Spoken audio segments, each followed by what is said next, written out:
Hello, hello, part two. Welcome back at the second day of the Division 4. Here we are ready to go over the Pool A. I'm Women FM Alessia Santeramo and I'm here with the Dutch Grandmaster Roland Pruijssers. Is Yeah, it right?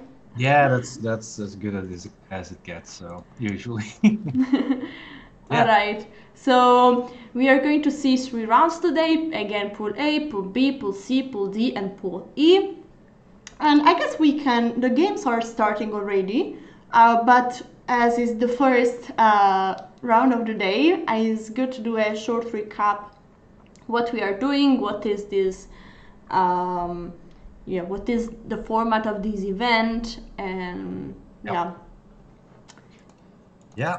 yeah, yeah. So for us, it's like we've been doing this, of course, for the whole weekend already. But for you guys, let's do a recap. So it's a truly worldwide event featuring 163 teams and over 1,500 players from around the world. Teams are split into 5 divisions, and we are now in the 4th division. We'll give you a card on that later. The divisions are according to strength and further divided into pools within those divisions based on time zone and strength. So, yeah, that means that the base divisions are according to strength. So we are starting with the base division, which is, let's say the weakest one. And now we are on the 4th division, the second weakest one. And we are moving in those divisions towards the top division in the upcoming weekends. And the top division, there it is decided who will move on to stage 2. And in the stage 2, that's where all the good fun will happen. That's where all the prizes will be decided and who will win the medals. So yeah. Yes. And I just showed the team of the top division. You see big name, big team that already won some edition of the Olympiad, like Russia, China. I'm not sure if actually everyone won an edition of the Olympiad. For sure, Russia and USA, yes, but most probably also China, Ukraine, and India. But I am not sure. Maybe Roland, do you know it? I'm also not sure, to be honest. Well, but it says on the title that in the Kaprindashvili, which is actually the Olympiad in 2018, those 5 teams were the top 5. So, and they qualified for the top division anyhow. Yeah. Yes. So, maybe we should check what going to do today. Yes, we are going to comment the first round, actually the fourth round of Pool A. Here next to the board, you can see the scoreboard. Currently, Thailand, Hong Kong are leading with full points, 6 out of 6. So it would be very interesting to see if we'll have today the direct match between those two teams. And Nepal, Kenya are following with 5 points out of 6. So they did just a draw. And here we have also the pairings of the day. And yes, so we have Maldives against Myanmar, Brunei against Hong Kong, Tanzania against Chinese Taipei, and Bahrain against Thailand, and Nepal against Kenya. So, which match are we going to follow, Roland? Yeah, that was not a hard decision. It has already been mentioned in the chat. I think that Kenya versus Nepal is the interesting match to follow because, as you could see in the standings, Kenya is currently one of the leaders, and Nepal is close behind with an almost complete 100% score. They only had one draw in their match, and they won the first 2 matches. So yeah, I think that is definitely the match to look at. And of course, we're going to check what Hong Kong and Thailand are going to do. Okay, Hong Kong 8 points, that's not possible. So Yeah, okay. things are a bit weird at this point. But Yes, I think that there was a huge problem, but Kenya and Nepal were both with 5 points, so actually is an intense match, a battle for the third place, which means qualification, also advance to the next division. So, but yeah, here we have the pairings, they are completely right, and So let's go, let's start with the games. Here I guess I have already one game. Yes. This is exactly one game. We have Mr. Bibek Thing with the white pieces against Joseph Matthew from Kenya. Roland, as always, will try to give us an update about the rating because as we mentioned already quite some time, but it's very good to remind everyone that the rating that you see here next to the name is not the official FIDE rating, but is the chess.com rating. So that's why our Grandmaster is gonna give us some important update on the rating. Yeah, of course, that is what I will do. So let me see. Yeah, so the Nepal player, Mr. Thing, has a rating of 2081. And the Kenya player, Mr. Metu, has a rating of 1972. So it's over 100 rating difference in favor of the player from Nepal. But still, 100 ratings means always a battle. Yeah, of course. It's just rating. It's just paper. It doesn't mean anything, of course, for the chess results. By the way, about the chess, I love this opening. I actually made a recent DVD about the Alyekine defense, so I was very excited to see it on the board so that I could tell a few things about it. But Black is playing it differently than I was doing that. So yeah, for example, in this position, I think the white is already clearly better. The idea of white's setup here is, as you can see, the knight is on g1, and the knight on g1 has been postponed with developments because now the knight on e5 has nowhere to go. If white plays h3, which I'm sure white will, then after f4, knight f3, black is being pushed back quite far, and it should already be a pretty good position for white here. Yeah. And I think I played with white, a line where my opponent played h5, but should not be the most challenging moves, right? I'm sorry, in which position?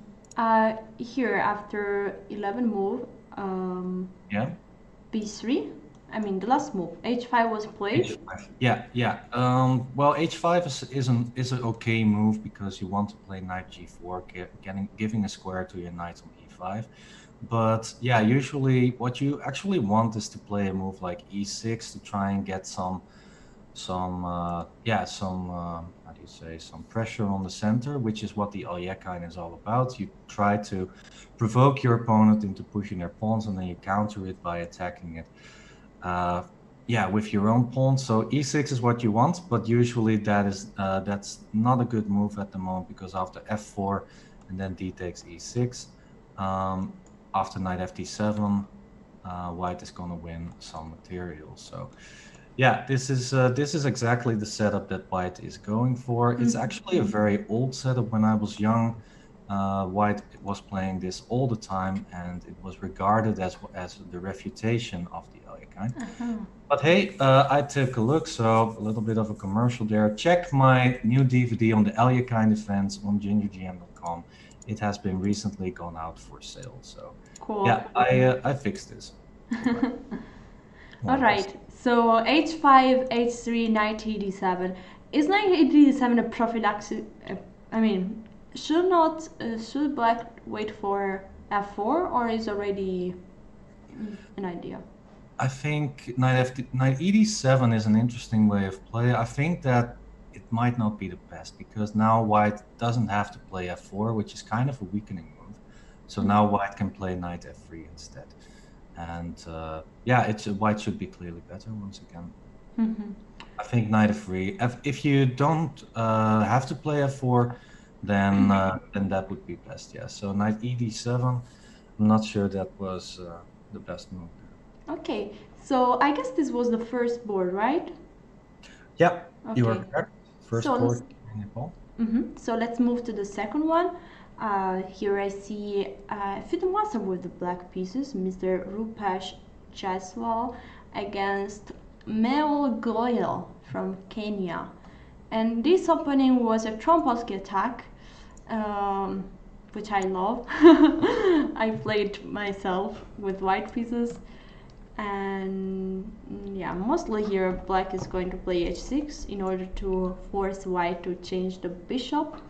But okay, let's start with order. Let's start with the rating of this player.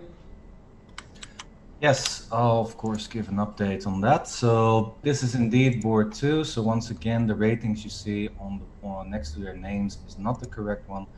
I'll give you an update on what their FIDE rating is. So Mr. Jaishwal from Nepal has a rating of 2020, while his opponent from Kenya has a rating of 2033. So it's an even match on rating. Okay, good. So what about this position? The current position. It seems like black won a pawn on c4, but all his pieces are undeveloped. And I'm also wondering what happens. No, that can't be right. I was thinking maybe a3 would have won a piece, but there's knight takes a3, and then and then the knight on c3 is hanging. Yeah, I don't think that works, unfortunately, for white. But still, white has tremendous composition. Even if you just start developing your own pieces, it should be more or less okay for white. Because yeah, black is so undeveloped that there should be some good chances to get good compensation for the pawn. All right. So what could be a plan for black in this case, in order to try to develop all your pieces to have a comfortable position here? Yeah, it's simply, you said it already, that he has to develop his pieces. So, but for now, that's not possible because now the move a3 is a real threat in the position because it would win the knight on c4. So possibly the right way to go right now is to play d5, or otherwise to move the knight, for example, to b6 or a5 to at least protect, make sure the knight is not going to fall. But with the closing of the center with d5, white has all the play on the king side with bishop d3, and also with a3 actually, and also the c file could still be used. It's a hard position for black, but black actually has an easy task. He just needs to develop. So a move like knight c6 eventually, or bishop d7, maybe c5 if you get the chance, but c5 is a hard move to get through, I think, because knight b5 at some point could still be very, very dangerous for black. So I think it's a very dynamic position. I think I would choose white because of the development, but the critical moments have yet to come in this game, of course. All right, so let's move to the women boards. Here we are. This should be the first women board. We have with the white pieces have women FM, Suyana Loani, and with the black pieces, Glenda Madelta. Yeah, so their ratings are very close to each other. The Nepal player has a rating of 1476, and the Kenya player has a rating of 1427. So very close to each other. So dynamical balance rating. Yeah.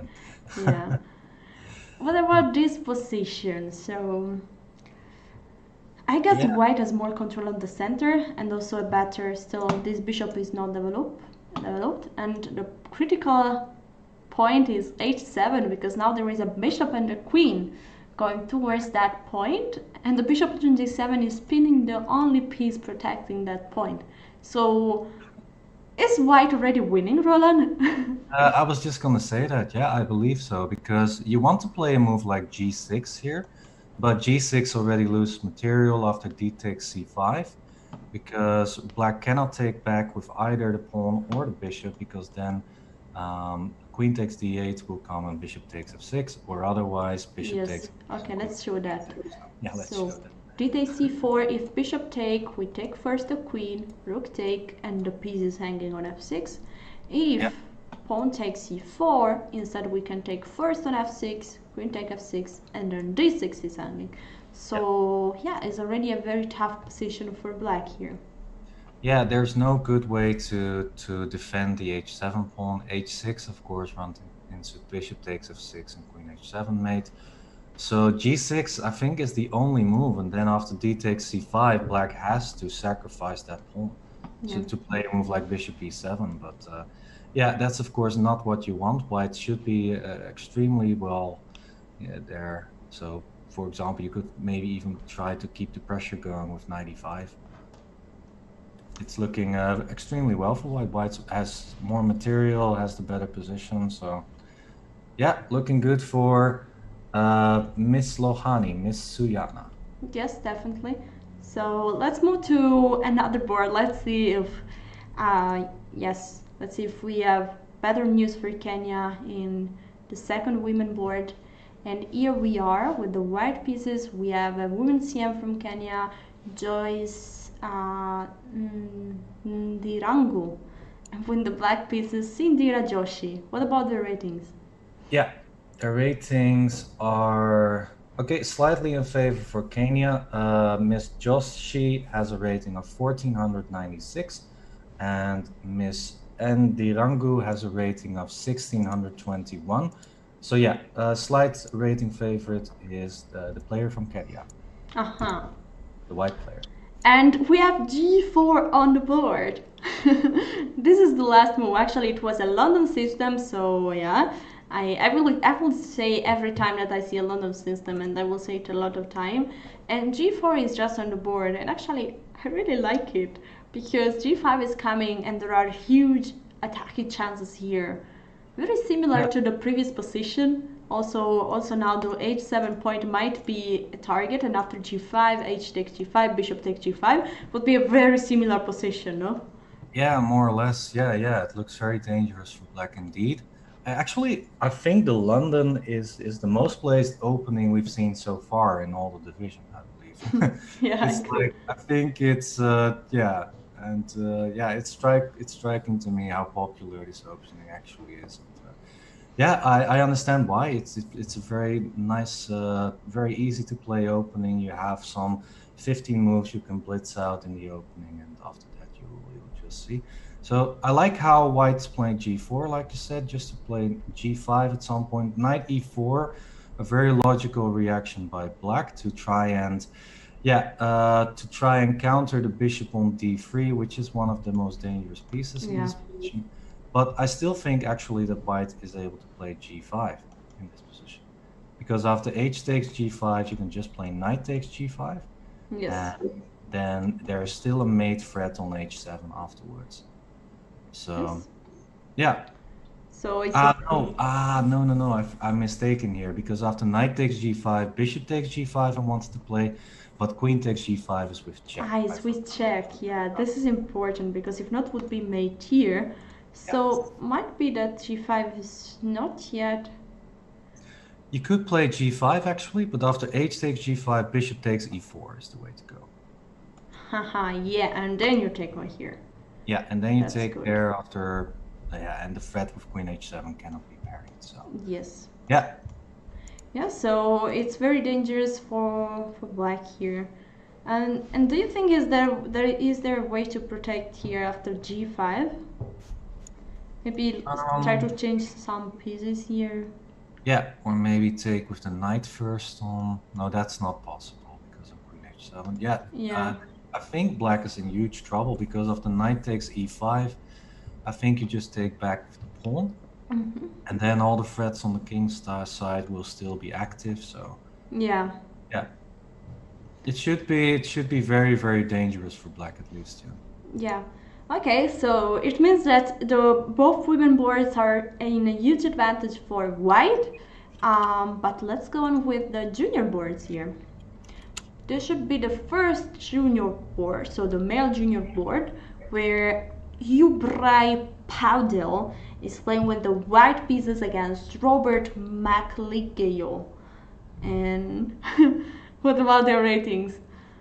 What about their ratings indeed? Let me check.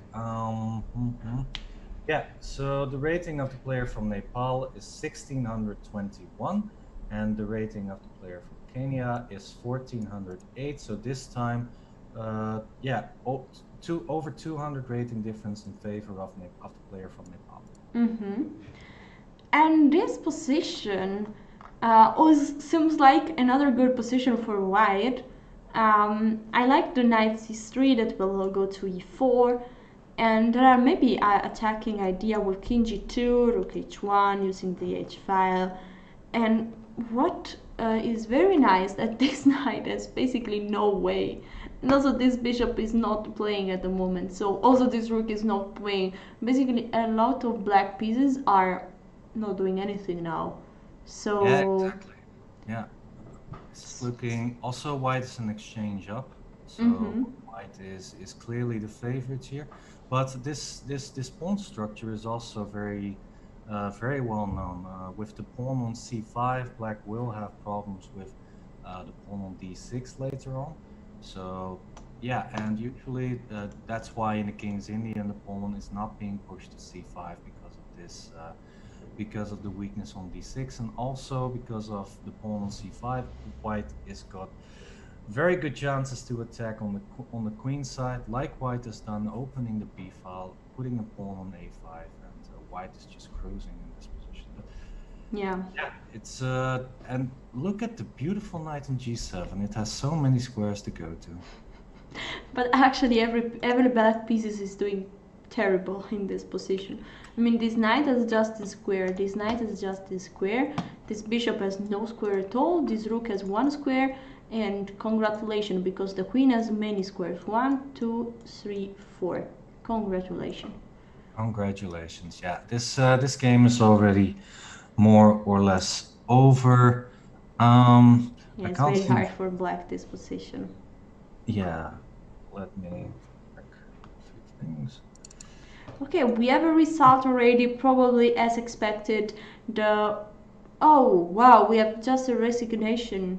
Oh no, we have just time is over.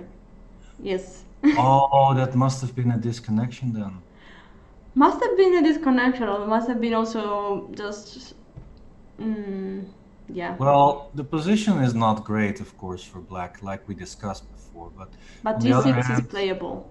g6, you could still definitely fight in this position. It's not over yet. I mean, white still has to prove a lot of things in this game. So yeah, it is. Yeah, it's. I'm pretty sure this was a disconnection, which is of course very unfortunate. Yeah. Alright, so let's go to the last board, that is the women board, and here we have a pawn ending. Oh, this pawn ending mostly should be maybe slightly better for white, as he has. I agree, but I think that's tough. Maybe white is. My first impression would be that white is winning, because if you play king d3 and king c4, then you can start. Yeah, what to do after king d3 and king c4? Black doesn't really have. If you play f4 at some point as black, then you just take that pawn, e takes f4, and then you can collect that pawn, because the black king has to keep an eye on the pawns on the queen side. Yeah, exactly. You will just go to take everything, because the king cannot protect. Exactly. Yes. So what is black to do? Black's only chance is to keep the king on the queen side by playing a move like king c6 and king d6. I think that's more or less the only idea black's got. Yes. But, and after king c6 and king c4, isn't f take e4 very good? You're right. After f takes c4, black is absolutely fine. Yeah, maybe even more than fine here. So should still be a draw actually, but yeah, yes, it looks good. Yeah, so might be that here actually both players can just move the king up and down, no? Yeah, I think that's gonna be the case. Well, unless one of them over pushes, and then of course they are getting down. Yes, okay, king e2 is also already still good, because arsenal can be a good trap, because I think that f take e4 is not good, as king is ready, the king is ready to collect both pawns. And yeah, as always, the pawn on the queen side are limiting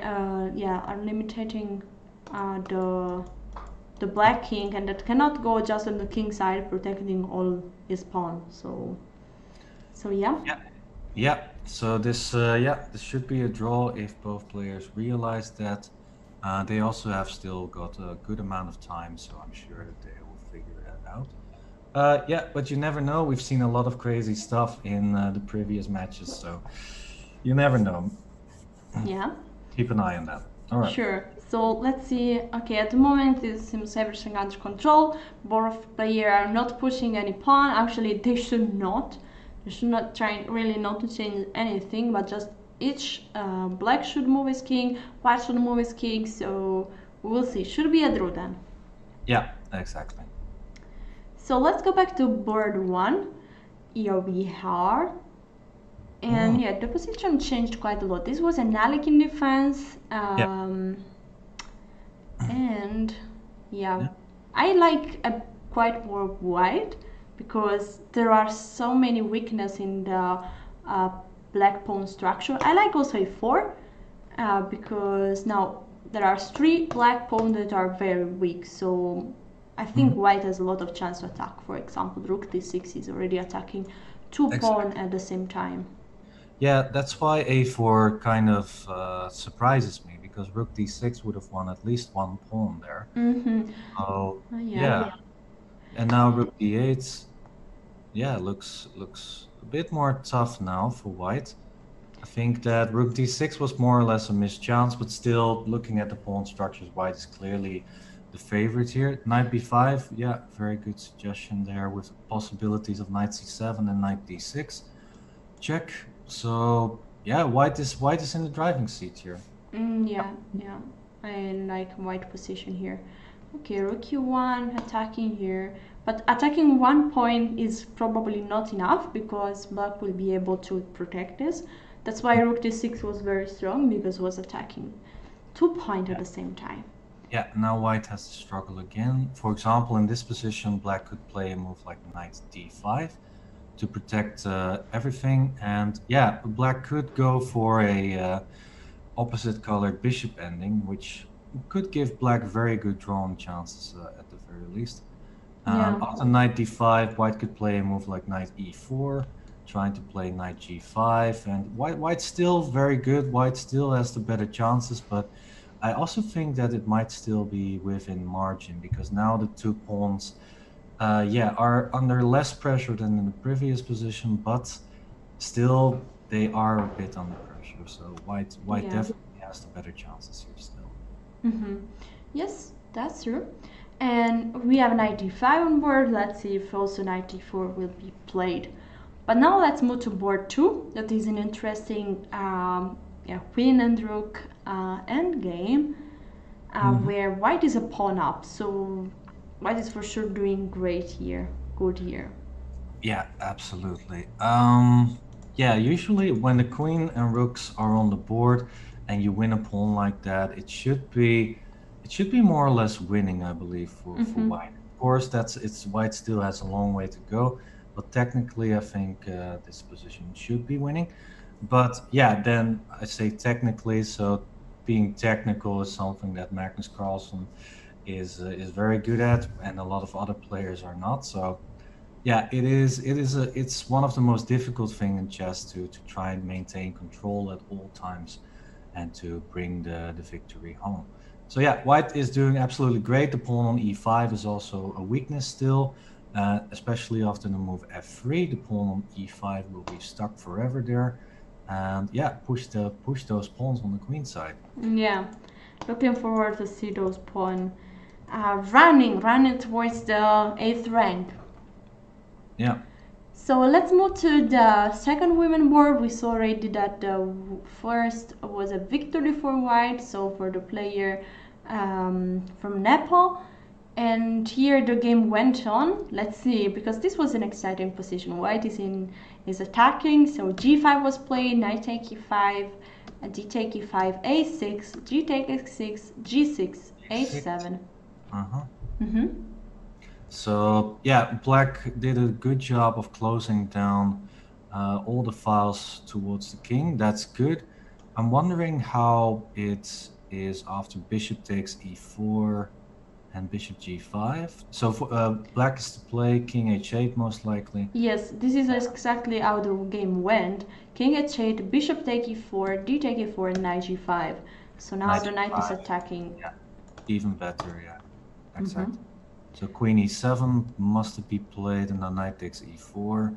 Yeah, the weak squares are yeah on the weak dark squares around the king's position are yeah just terrible. This makes it very hard for black to defend. I think the white's close to winning. And this is, for example, a good example why bishop pair is not always great. Because, for example, it's very good here for white to have actually knight plus this couple, knight plus bishop, because both pieces can play on the dark square. Instead, black has just one piece that can defend the black square. So it's like currently white has an extra knight that can fight on the dark square. Yeah, exactly. So Exactly. bishop g7, bishop g5, queen f8, f4, bishop. F4. Okay.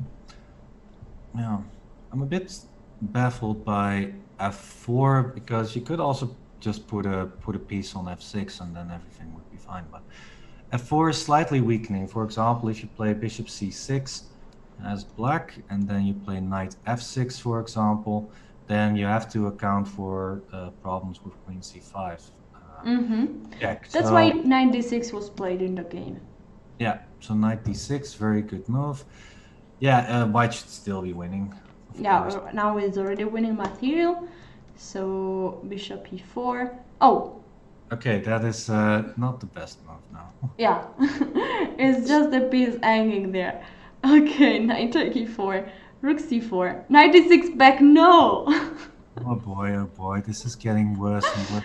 Black. That knight was, yeah, a killer basically, and was really is the king of the position.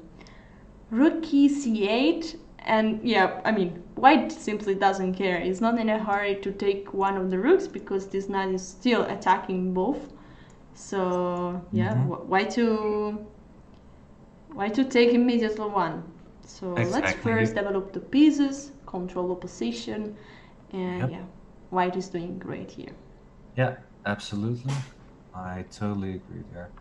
So yeah, let's see what's going on then. That means I think it's so far as we've seen, I think that it's a tight match.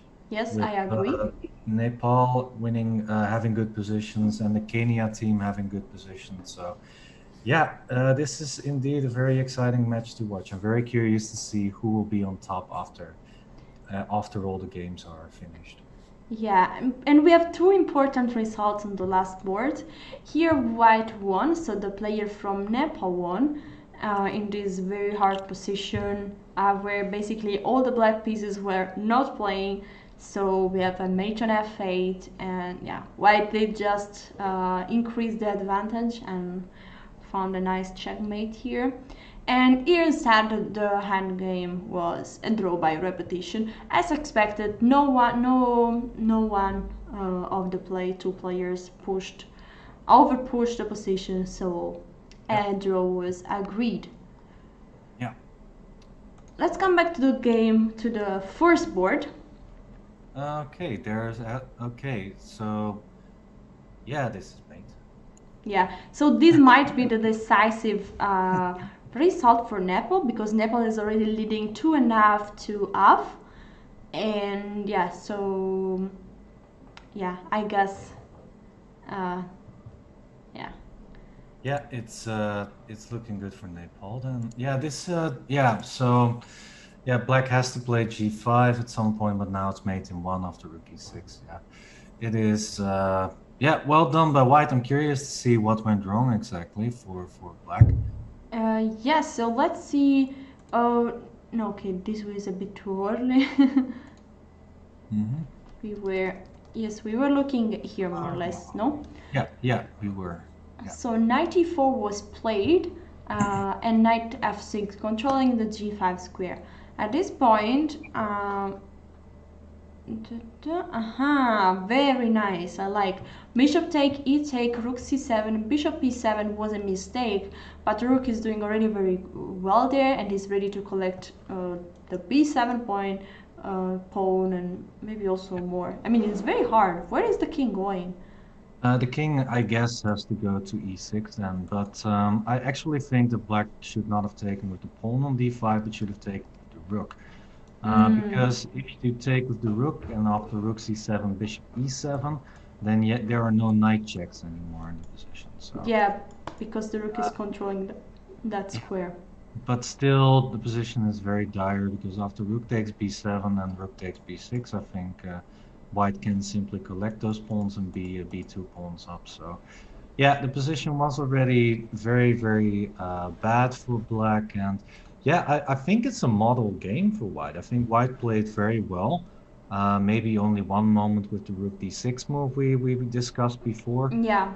Might have been an easier way for white to win the game, but otherwise just perfect. Bishop takes d5, very nice move, and yeah, very nice game. Yeah, brilliant. Congratulations to Pipek Thing for this game. But let's move to the second. Ooh. The second board, it was looking so great. Wait, what happened here? I mean, wasn't the game that was looking just brilliant? Or Yeah, white was a pawn up in the queen ending, the queen and rook. yeah. And yeah, white was doing extremely well, but then Then it turned up to be 3 against 2 in a rook hand game that is easily a draw, no? easily a draw, yeah. Well, especially because there's a pawn on h4, which stops any advance of the white. Yeah, so this should be a draw. This is the current position. Yeah, let's see if I guess black is a FIDE master, so it should not go wrong in this hand game. If you don't know, always the way to draw is to keep the king in front of black has to keep the position. So the way to go, for example, you have just to know one stuff. Here in this position, black has to go down, not on the side, not on the other side, but just down. And always to repeat this technique, because like this you always keep the position. Exactly, yeah, perfect. Alright, so this match is over. I guess that Nepal should win 4-2, I guess, because 2 draw, 3 win, and 1 loss. So Nepal should win this match. But let's see the last games here. For example, this is a game between Thailand and Bahrain. The last board, it's those two players are very, very even match on rating. They both have about 1900 rating. So, but yeah, rating doesn't say at all. White is clearly winning here. So the Thailand player is is what? How many pawns? 3 pawns up. Yeah. 3 pawns. Oh wow, 3. Doesn't seem so much because this pawn is okay. Just resignation. Just resignation. Yeah, sounds good. Actually, that means that Thailand has won 6-0 against Bahrain. And yesterday we were talking about the team of Thailand and how the board 1 player, especially, was beating IMs left and right, Mr. Kulpuet Anno, and he once again won. So he against a higher rated opponent. So he is actually the board 1 player of Thailand is leading the team towards more victories, and that's why they are now the number 1 team in the pool. Yeah, I saw that he's on fire. By the way, I looked shortly at this endgame and it looks hilarious because white is a full piece up in a pawn endgame that mostly is completely winning. But here, I mean, the only way to try to win would be to push c4. Yeah, and to push another pawn, I think, actually. I think the idea here is to put the king on... Oh, no! Oh, boy. Oh boy. Yeah, should be still winning, but it's not so easy because the bishop cannot just go out. This is very That's funny. true. That's true. I think the idea should be not to prepare c4, for example, by putting the king on e3. Uh-huh. Yeah, my idea, or on d3, depending on where the king is gonna go. Yeah, a king c6 and then maybe c4. Black could play after d takes c4. I want to play d5 and then bishop c3, and I think it should be winning. Yes. So after b takes c4.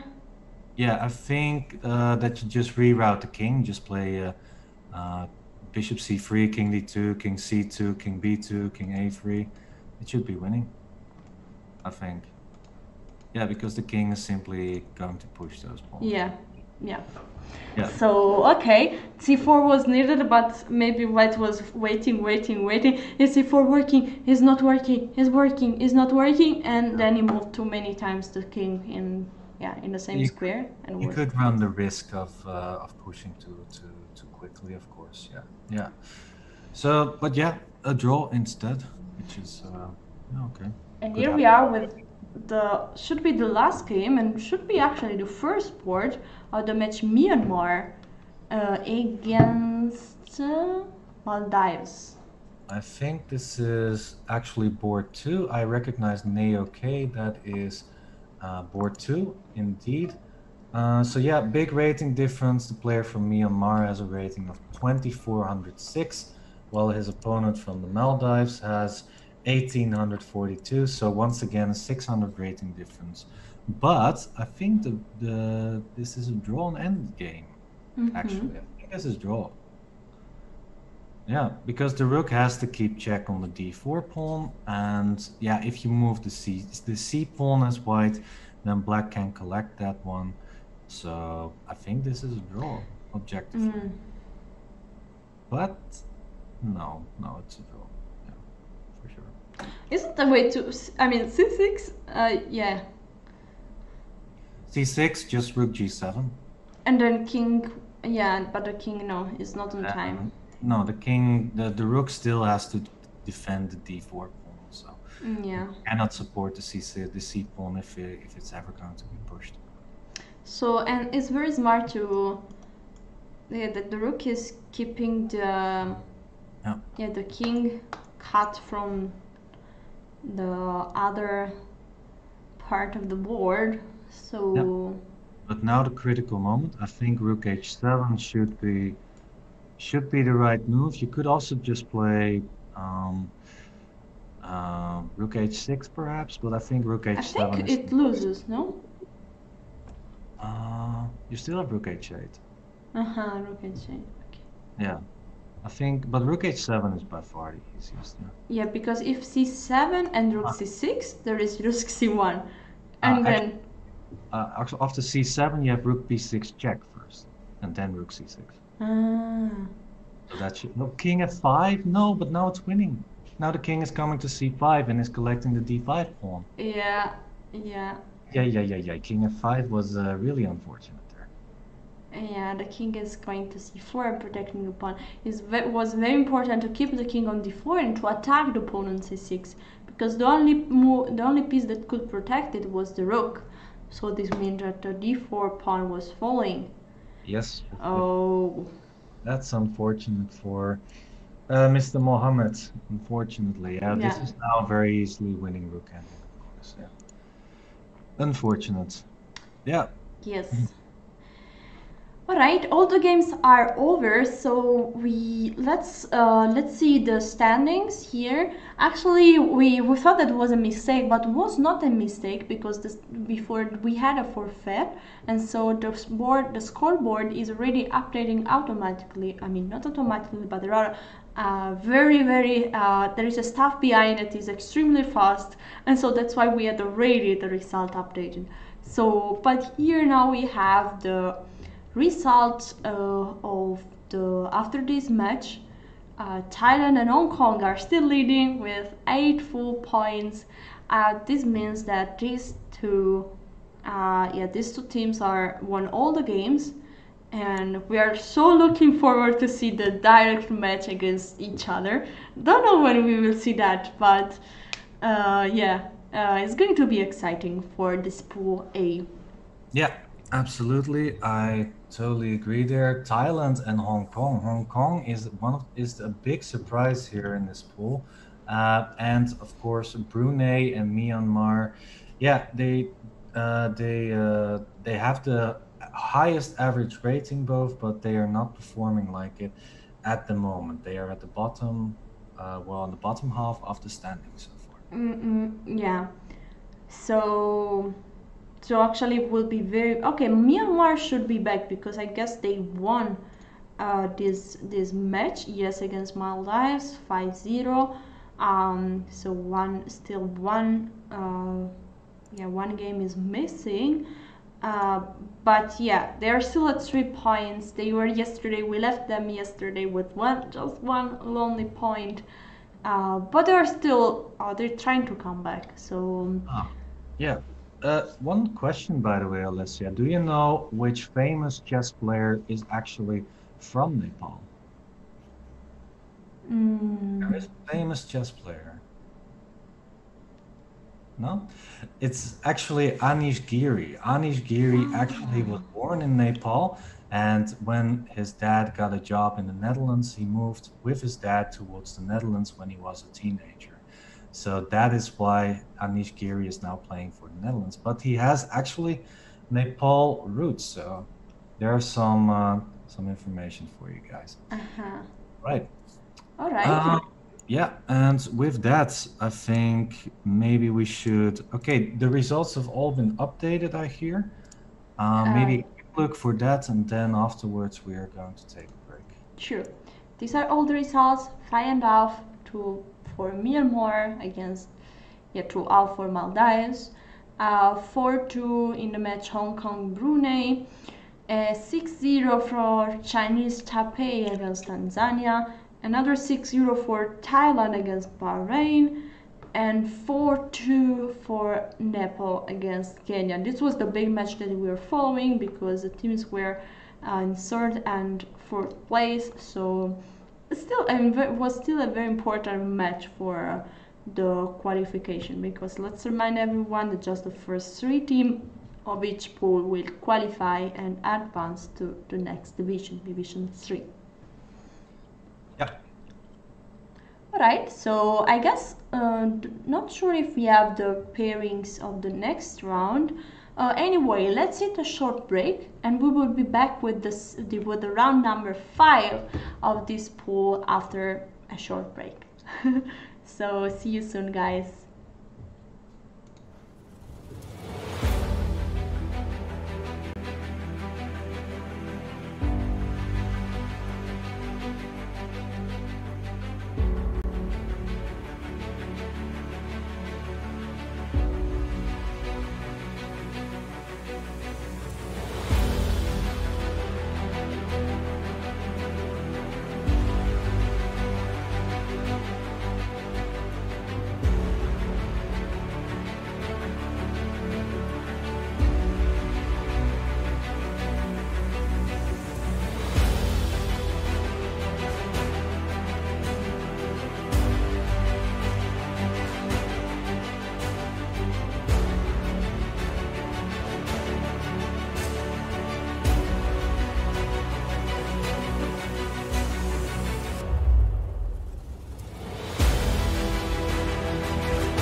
Hello, hello. We are back for the round number 5 of the Division 4 Pool A. We are always at the FIDE Online Olympiad, and I'm always Alessia Santeramo, Women FM from Italy, and I'm always with the Grandmaster Roland Pruijssers from Netherlands.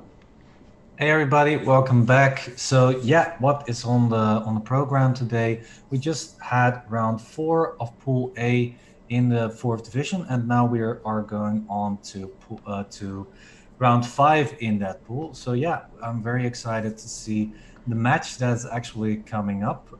Which match is that, Alessia? Well, okay, let's mention all the match of the rounds. There is Yep. Kenya, Maldives, Thailand, Nepal, Chinese Taipei, Bahrain, Hong Kong, Tanzania, Myanmar, and Brunei. So I guess that according to the standings, and here we show also the standings of this pool A, you see that Thailand and Nepal are doing really great and are currently in the first three place, so the first 3 teams that would theoretically qualify to next division. So guess what teams we are going to follow? Yes, you guessed right. So we are going to check to have a look at Thailand against Nepal. Am I right? Yes, you are absolutely right. By the way, I like how you already have the move G4 on the board. Oh my God. Details. Yeah. Details. It's a matter of details. We are still waiting off the board, so that's just a random analysis word. Yeah. Yeah, yeah. So yeah, we are waiting for the games to start, obviously, and yeah, we also saw that Thailand is doing extremely well, so I'm really, really interested to see how they will do against Nepal. Yeah, 2 very strong teams at the moment. We could make a prediction of how that will go. I think that Thailand is the favorites in that match, not even also on paper, but they are also in great shape. And once again, I have to mention the board 1 player who is beating on rating at least stronger players left and right. So yeah, I think that Thailand is in awesome shape at the moment. Yeah. And we also have a small derby. I'm not sure if I should call derby, but Myanmar and Brunei were the first and the second team that qualified from base division, and they were also playing in base division in the same pool. So also this match will be. Let's see if Myanmar will be winning again against Brunei in this match. Yeah, also an interesting match to follow, definitely. Brunei not doing so well in comparison to the base division. They are now, I think, on last place in the pool. So, and that is really unfortunate because on rating and on paper they were actually one of the favorites to go through. But yeah, there were some teams who surprised us. Thailand, of course. Actually, Brunei, yeah, still on 0 points, unfortunately for them. But Chinese Taipei, Hong Kong, Nepal, Kenya, all doing very well and yeah, better than I expected, to be honest. Yeah, we are waiting for the games, everyone. They are, I think, starting right now. We'll get a game up for you shortly. Yes, and the game are already here. We are ready, and this should be the first board of the match. Actually, I'm not sure. Probably not, but this is for sure the match Nepal against Thailand. So, what about this game? Could you please say us which game is this? The white is Anisha Newpan against Sarocha Chemshaku. Yeah, well, yeah, it's we're butchering the names probably. I'm not even gonna try. I'm too scared of that. Yeah, let me do all this. Anisha versus Sarocha. That's better, I think. But anyways, let me give an update. It is board 6 of the match, and Anisha has so that means the women youth board. Yeah. Anisha has a rating of 1471, while Sarocha has a rating of 1694. So Thailand is the rating favorite by over 200 points in this board. Yeah, and this was a Karokan, the exchange variation. But mostly I saw as a weird move order. I mean, is bishop b4 played so early? Yeah, that is the main line Hmm. actually. The idea is to get the bishop out of the chain and to play e6 after that. Mm-hmm. The problem with the most played move after bishop g4 is usually queen b3.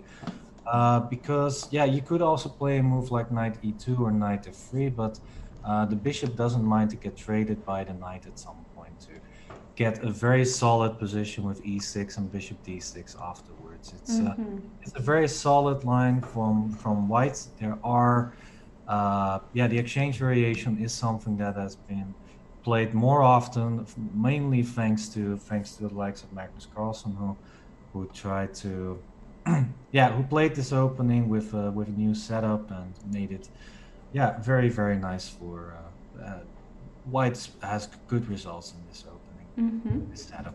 But in general, I think that black should be more or less okay. I've seen quick draws in this line where both players just played perfectly, and then it was a draw.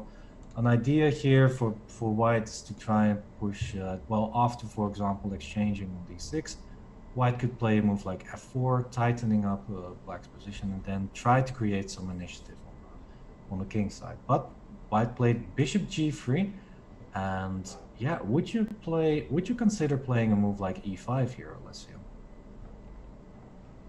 e5. Well, I think that there are some lines where you play e5, like queen c7, rook e8, e5. Um, the advantage is that you are really fighting for the center. The disadvantage is that the d5 pawn could be long term a bit weak.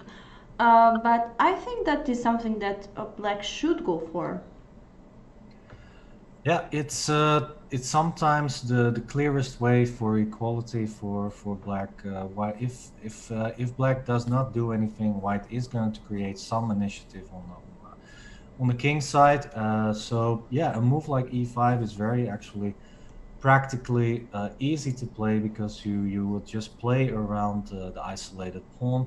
All your light pieces are still on the board, so it should be a good idea to play e5. I think that the white will struggle to deal with that move. Mm-hmm. Actually, I like rook c8, by the way, threatening knight b4, and maybe with, oh, what about knight b4 now? Is that interesting? Ooh. Oops. So attacking queen and bishop, the pawn is pinned due to the rook that would attack the queen. So this move, is this the move? Not too sure actually. After queen d2, knight takes d3, h takes g4, the knight seems to be trapped on d3. So I'm not sure that knight b4 works there. But after queen d2, Yeah. that's weird. Because engine is very happy about this move. So Maybe it's bishop takes e2 instead, and then you're gonna play knight e4 afterwards. yeah, because the bishop cannot. I mean, yeah, if you take with the queen, then you grab the bishop, no? But if bishop take, knight e4. Yeah, exactly. Mm-hmm. I think white h3 was probably not the best move. Well, black has some active ideas right now. I still think that white is not lost by any means, but yeah, okay, no knight b4, so black. I feel like black missed a chance there. I think it would have been good to play knight b4. Yeah, but okay, still no man overboard. Just play bishop takes g3, queen b or d6, and just enjoy your solid and comfortable life as black. Yes, exactly. Okay, this is the current position, and yeah, probably e5, no? Yeah, This should e5, be the the main idea, I guess. Yeah, I was thinking bishop takes g3 would be good, but after f takes g3, and for example queen b6, you do have to take into account a move like rook takes f6, and that could become troublesome for. yeah. yeah, so there could be attacking chance like queen h5, rook take, queen take h7. Yeah, I So think white at least has a draw here. So yeah, black, I don't know. After bishop takes g3, maybe just play a move like knight d7. That should also be more or less okay. But yeah, it's kind of difficult, these positions. I mean, white has a clear idea as well. Just play knight d2, rook a e1, maybe push the g pawn towards g5 and create an initiative. So actually, I think bishop takes g3 is practically a wrong choice. Maybe objectively it's still fine, but I think it's easier to just keep the bishops on the board and just play a move like rook e8. yeah. Yeah, but okay, it is played rook e8, perfect move, and after knight d2, I guess black has to play e5. Yeah, And, but after e5, actually, I like the black position, and I think it's also good that there is this weak pawn on g3, because the position will be so open that there will not be such a huge attack against the king side, at least for black. So might be just a weak pawn on g3. yeah, well, the pawn can just be pushed to g4 and where it's comfortably protected. So yeah, maybe for now, maybe there are some tricks at the moment, but I think that if white gets the chance to play g4, then the pawn is not a weakness anymore. But it's very concrete. After e5, d takes e5, I guess knight takes e5. There are some. White has to take care of queen b6 check. Aha. And queen takes b2. Yeah. So yeah, we gotta see how white will face here. Yeah, but okay. So black doing great. I think the problem was with the bishop g3 move before, and h3. Yeah, those were the doubtful moves, I think, from white side. Alright, we were really a lot of time on this board, so maybe it's a good moment to try to find another board of this match. And I guess this might be the board number 5, but I'm not sure, so you will give me an update. And here we have Prin Loa Virapap with the white pieces again, Niken Kushata. Absolutely, you are correct. This is the youth board, board 5, and Mr. Prin from Thailand has a rating of 1834, and Mr. Niken from Nepal has a rating of 1733, so 100 rating difference in favor of the Thailand player. Once again. Yeah. And what about this position? It's white to move, and I see some possible tricks, like maybe knight take f7 is already possible here. Yeah, it sure is, and after that it looks very, very good for white. Knight takes f7, the idea is that after king takes f7, white has knight e5, winning the queen on f4. So yeah, this very nice trick. If white did not have that trick, then maybe white would also simply be okay with queen e2 and bishop takes e3. Yeah. Knight takes f7 is, of course, much clearer. Yeah, yeah, yes. Nice. But we have queen e2 on the board, so white missed the chance here to take on f7. But still, as you mentioned, should be still better for white, because all the white pieces are out, and the knight on g5 is still attacking the f7 point. The rook is also on an semi-open file, and maybe knight e4 could help to attack that point. So I think white is still doing great here. I think so too. Black needs to play a move like queen c7 at some point, and then white can immediately play knight e5 without a problem. So actually, maybe the best move is no, that's not true, because I was thinking maybe h6 would be good, but then you of course fall into the same trick with knight takes f7. So. Yeah, actually you're inviting that trick, so better to be careful. But now knight take f6 is already. Yeah, let's see if white finds that move maybe in this position. If white doesn't play it and play bishop takes e3, then after queen c7, short castle is the next move for black, and then I think black would be more or less okay. So white needs to play it now if he wants to retain an advantage. Yeah. So let's see. Suspense. Yeah, let's ask to the chat if you think, ah, we have knight take f7. There you Yes. go. There you go. Well done. Well done. Okay, now white is clearly in the driver's seat there. Yeah. So, but black can play short castle now, by the way. But it still is an extra pawn, no? Yeah, still it's an extra pawn, but I thought And maybe knight e5 and the queen will have some trouble there. Yeah, a lot of sometimes players don't realize that short castle is possible still in a position like this. So yeah, I would have preferred actually to see knight takes f7 one move earlier, so that short castle wasn't possible. Yeah, there you go, rook f8. So yeah, you could have castled there, which would have been the better move. Yeah. Yeah, but yeah, those are how do you say, game dynamics that some people are not aware about, unfortunately. Yeah, but now everyone will be aware that castle is a possibility here, so always try to be flexible, even if there is a knight very near there. It's still possible to castle. Yeah. Yeah. You know, some people might be confused because you cannot castle when the king is under check. So as the rook is also attacked, might be a bit more confusing. But actually, there is no rule about that. Yeah, exactly. So, yeah, and the king would be much safer on g8 in this position than For on sure. b8.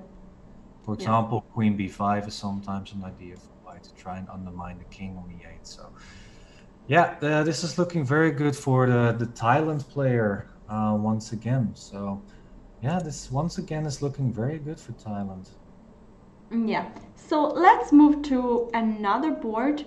I think we are going from board 6 to board 1. So this might be the board 4, I guess, not sure. But here we have with the white pieces Sindira Joshi and with the black pieces Purnoma Promsibri. Yeah, you're correct. This is the second women's board, board 4 of the match. The player from Thailand with the black colors has a rating of 1559, while the Joshi from Nepal has a rating of 1496. So yeah, more or less 60 rating point difference in favor from Thailand. But the Nepal player has the white pieces. How is the game going so far? Black is a pawn up. Yeah, that's big. I don't know if there could be problems here connected. Maybe, I mean, white. I think that white have the possibility to enter in an opposite color bishop endgame, like move like knight d6 should be possible. Probably also after d5. But I don't know if white has even something better here. I think so, actually. After d5, which is a very logical move, by the way, then f3, I think, would be a good move. Trying to push the knight away, maybe bring a rook to e7. Yeah, just try to create some activity. I think the white has tremendous compensation for the pawn. All the pieces are more active than the black's pieces, and especially the rooks, by the way. White has a rook on the e file, which white can make use of, while black needs one more tempo to put a rook on e8 to make sure that that the e file is under control. If black can manage that, get the e file under control, then I'm pretty sure that black is better. It's not the case at the moment, so. Not the case at the moment. Yes. So we will see how will this go on. d5, f3, knight f6, exactly like that. Okay, and rook e7 is there. Rook e7 is there. And if bishop c6, then for example, rook c7 would be a good move. But after rook a c8? Rook takes no, rook fc8 maybe. Oh no. Then knight e7, and you win material there. Yes, exactly. Let's show this rook here. Okay, whatever rook is the same. There is knight e7. So exactly. Not here. Black would have to play bishop b5 maybe. Yeah, and then maybe just play a move like bishop e5 Okay, there is also bishop d7 actually. Yeah, then you have knight e7 check, and maybe then bishop e5, something like that. Or you could take on d5. Then knight takes d5, and then the bishop on f4 is still hanging, unfortunately. Ah, okay, yeah. So yeah, it's still a bit hard. I mean, black still has chances to keep things together. Maybe instead of bishop c6, a move like bishop c8 would have been good, with the idea to put the bishop on e6 instead.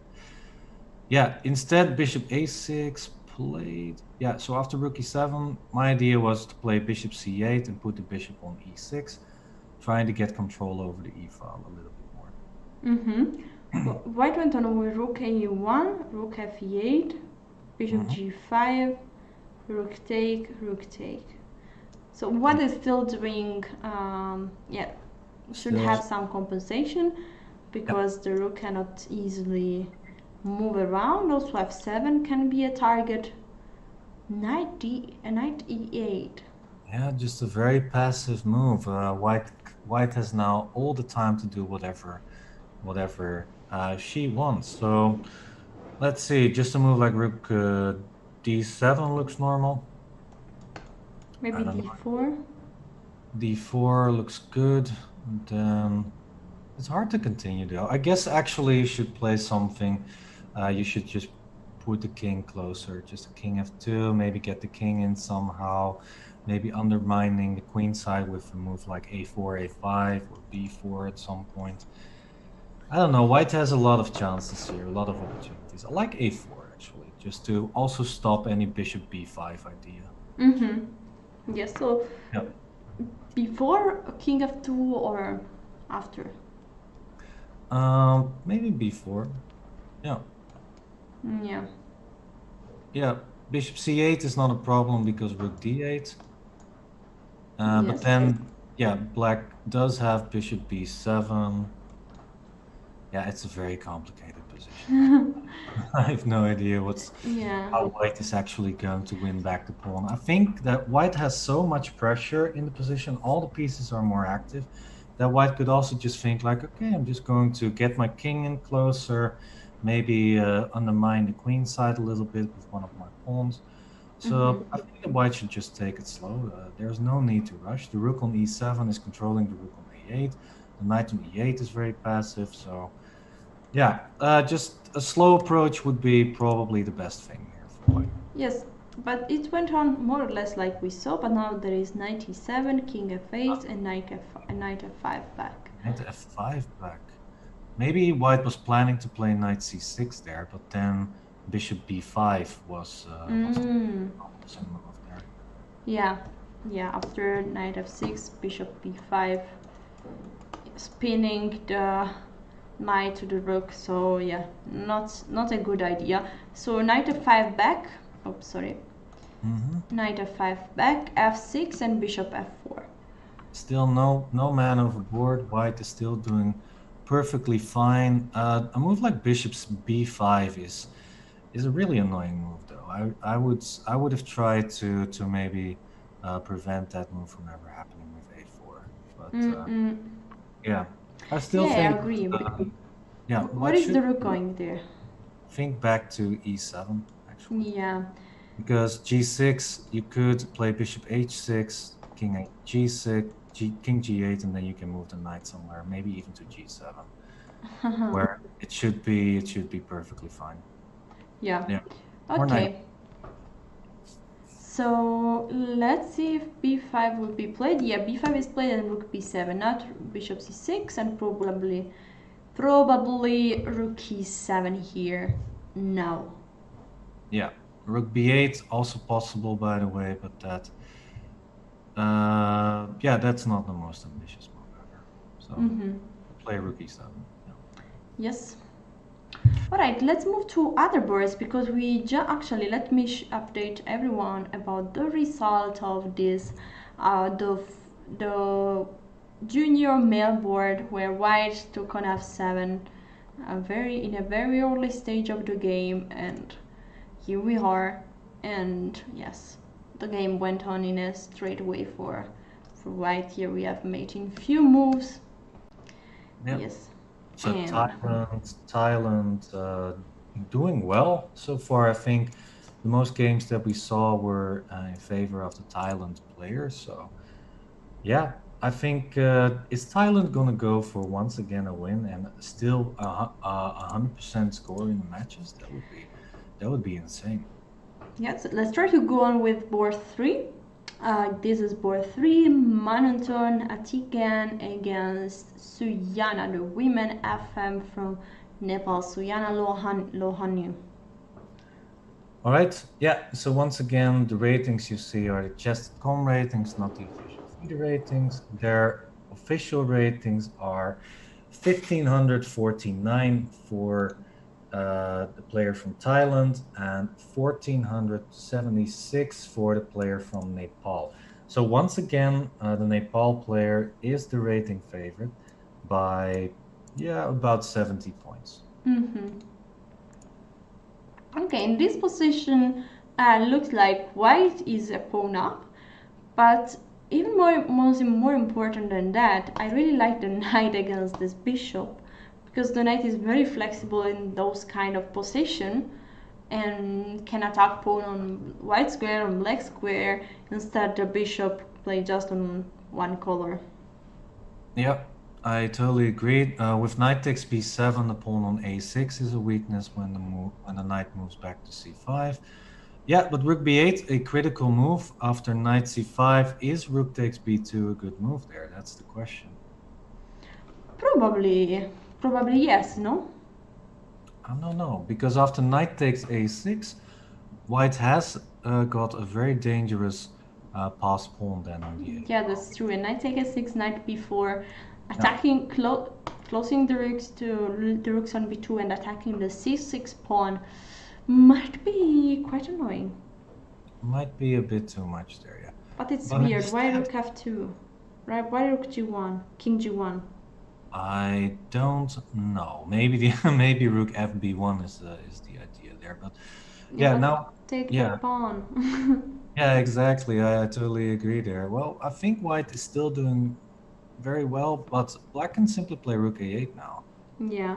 Yeah, and after rook fb1, just push the rook back to b5, and white cannot enter on the b file anymore. Ah, yeah, this is the point. Because actually, if black is forced to take, rook b6 is coming and is still great, really great for white. Yeah. But the move rook b5 after rook fb1 is very strong. So now it's harder, much harder for white to go ahead in this position.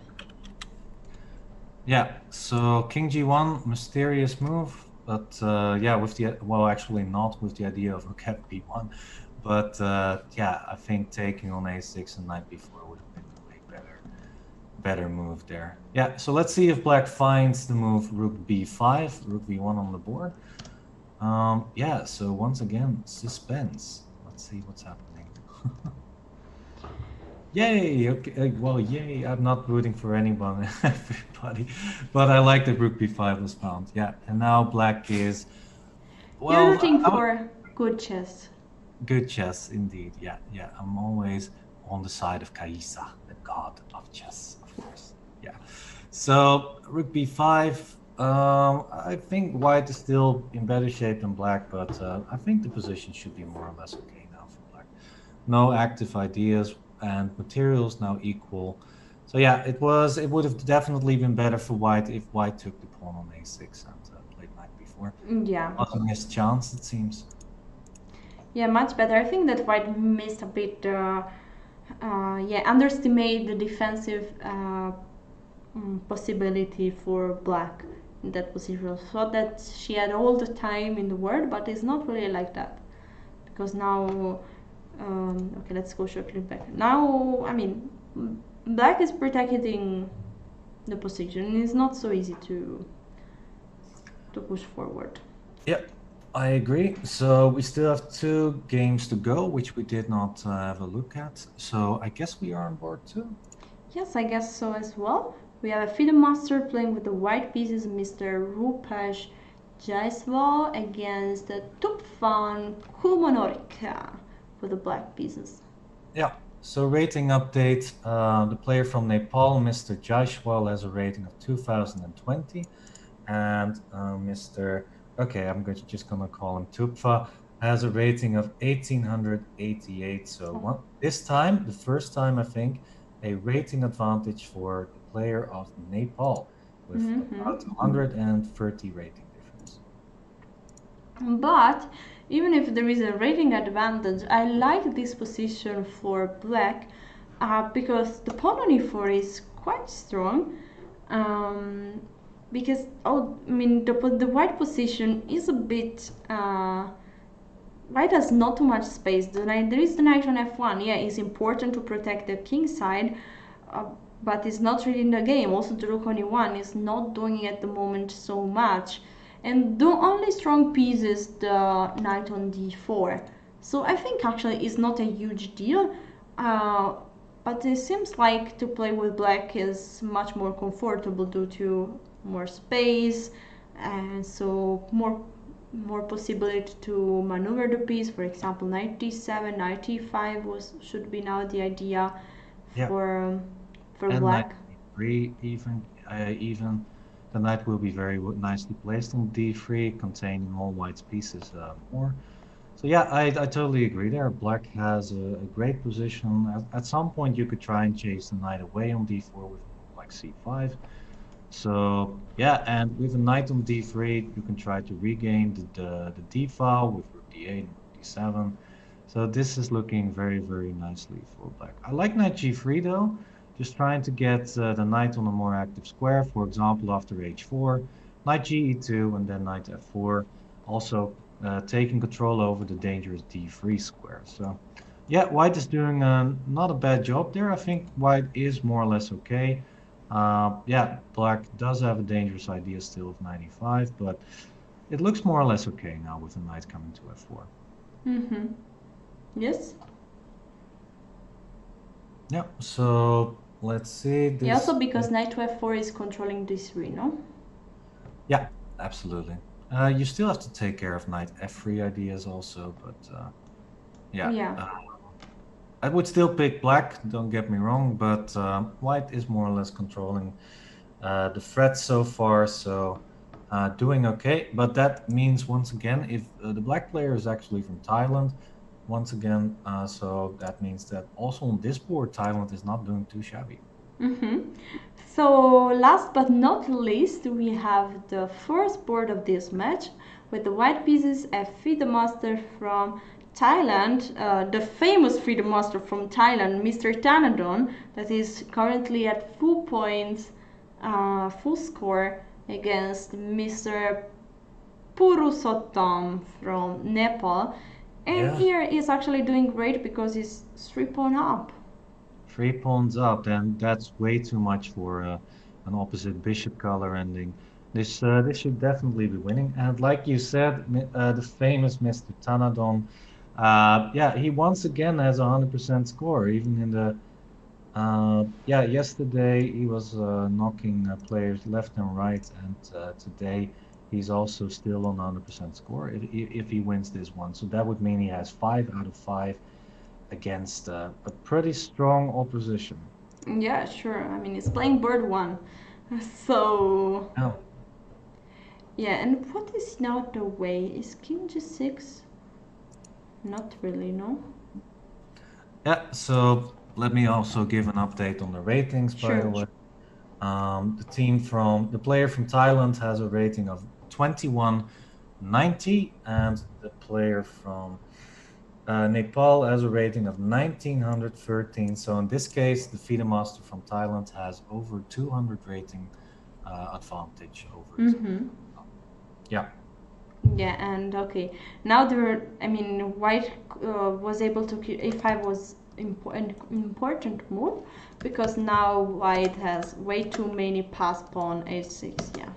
Yeah, nicely done. Yes. h7, h8. Yeah, h7, bishop e5 is possible, but then the bishop is protecting against 2 breaks, the c pawn and the h pawn. That's just too much. Yes. Yep. All right, so I'm starting to think that Thailand is invincible. They They are just winning every match so far, it seems. On the scoreboard, you see 1-0 for Thailand. We will update that shortly.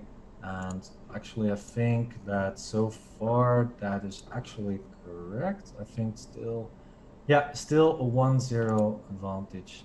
But it should be, as far as I could see, I think Thailand could win already 3 more games. So looking very good for Thailand. Yeah, yeah, definitely. We have just one game finished. That is the I know is not part of the game, but okay, is a nice mate on G7, and here the player from Kenya won. All right.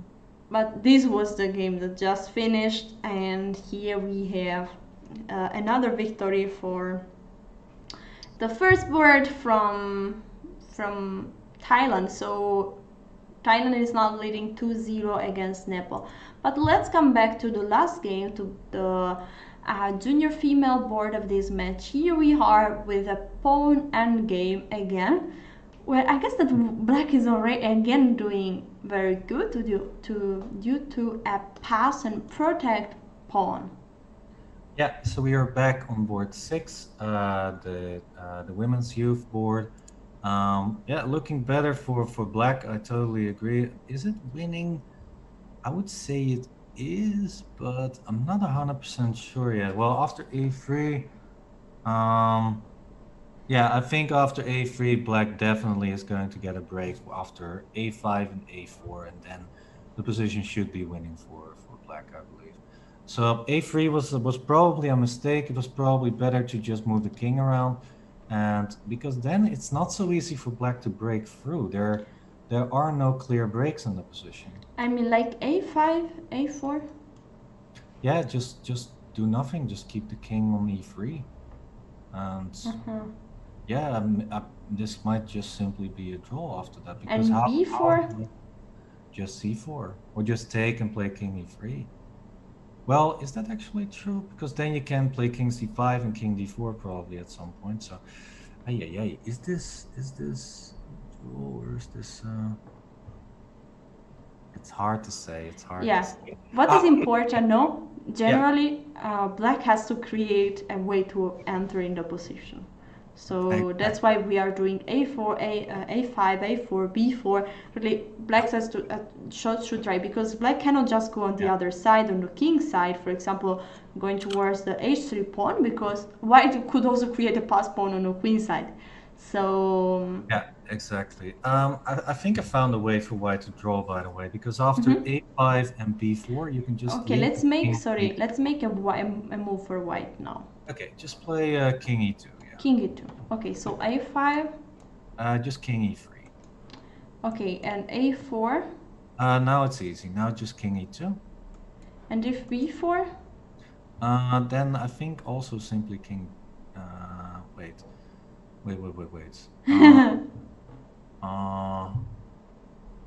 This is not so easy. I thought just king d2. Okay, king d2. But cannot I just maybe push even here? No, take. I think you have to take and play b takes c3. Take here and b takes c3. King takes c3, king c5, and then I'm gonna play b4. And I think you have to exchange the e pawn for the b pawn at some point. Okay, what about king c5 here? Okay, just king c2. I believe. Now e3 is winning. I hate the computer evaluation. With every move I make, e3 is winning. Oh no. Okay, no. I don't know. Yeah, the computer doesn't make a lot of sense, I think. Yeah. Okay, let's hand up that it's very complex, but there are chances for sure for black. Yeah, we should say that black has the chances, and after a3, it's already clear that black is winning. Yeah. Because now it's easily over. Yeah. Yes. All right, I think it should have been a draw somehow. It feels like white could hold on, but it was definitely black to push for a win there. So yeah, and there are probably some nuances, maybe with inclusions of h4 and h5 at some point. So, but okay, enough about this. It was a very interesting endgame, but of course black is clearly winning now. On to the next game. Yes, and here we have another endgame, is 3 against 2 pawns and opposite color bishop, but the white pawns are still in the starting square, instead the black pawns are quite advanced, so I would say that here black is completely winning. Yeah, and we are looking at board 4, so the second women's board. Black is looking absolutely winning. Yeah, now after king h2, it's simple, just d1 queen, and you win the rook at least. Oh no, yes. Actually that's a full queen, because after rook d7 you have bishop d5.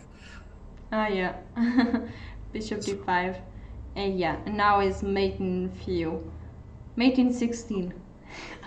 Mate in 16. Mate in 3 now. Mate in 1, 2, 3. Yeah, you're right. 1, 2, 3. I just checked the evaluation of the computer.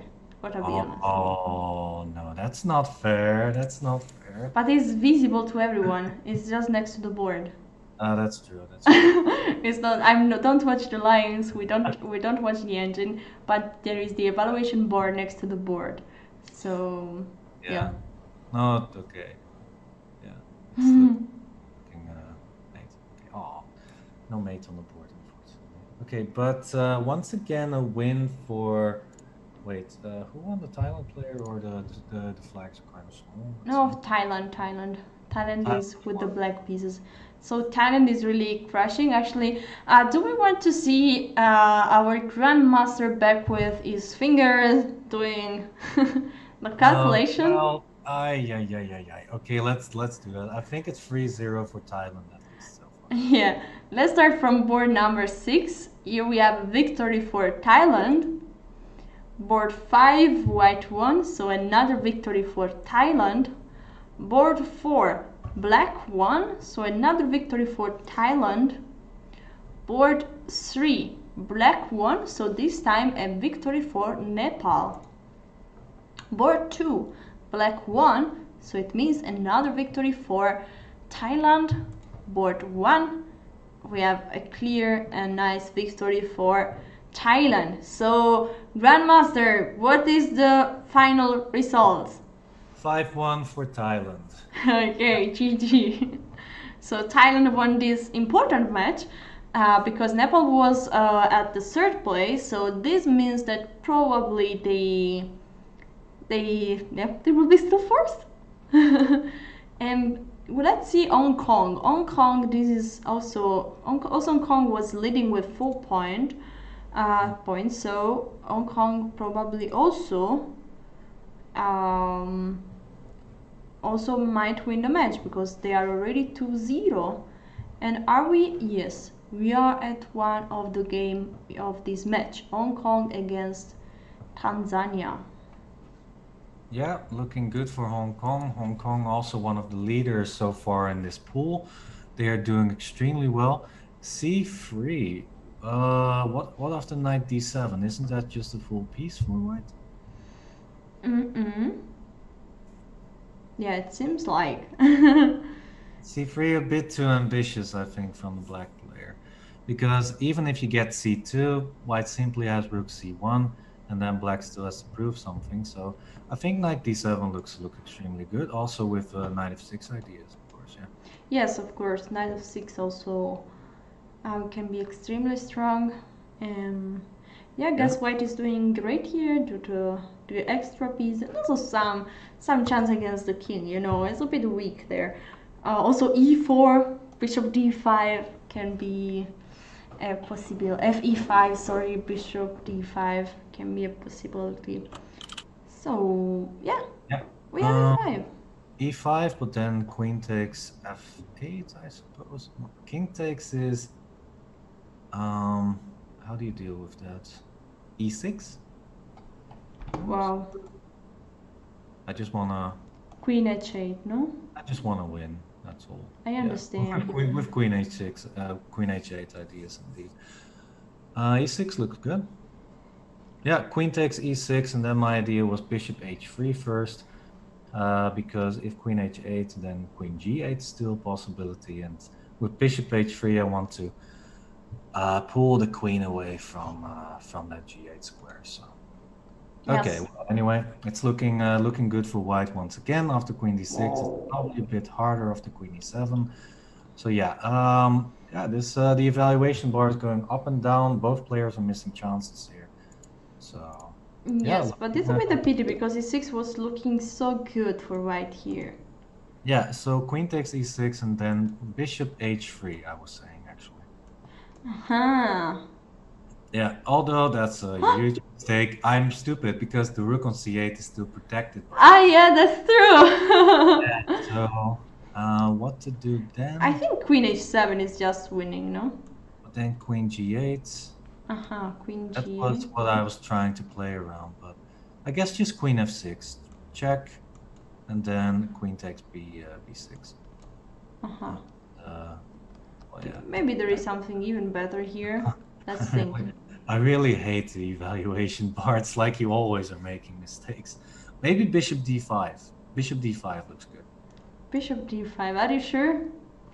Yeah, let's try it. And then queen h8. Yeah! It's the perfect move here. It's the best move. Bishop d5, yes. But okay, let's follow the game because here is going fast. Queen d6, queen e7. Okay, we are at the current position right now. Somehow the queen were exchanged. This means that we are suddenly in an endgame. Bishop against knight where white is a pawn up and has two extra pawn on the king side.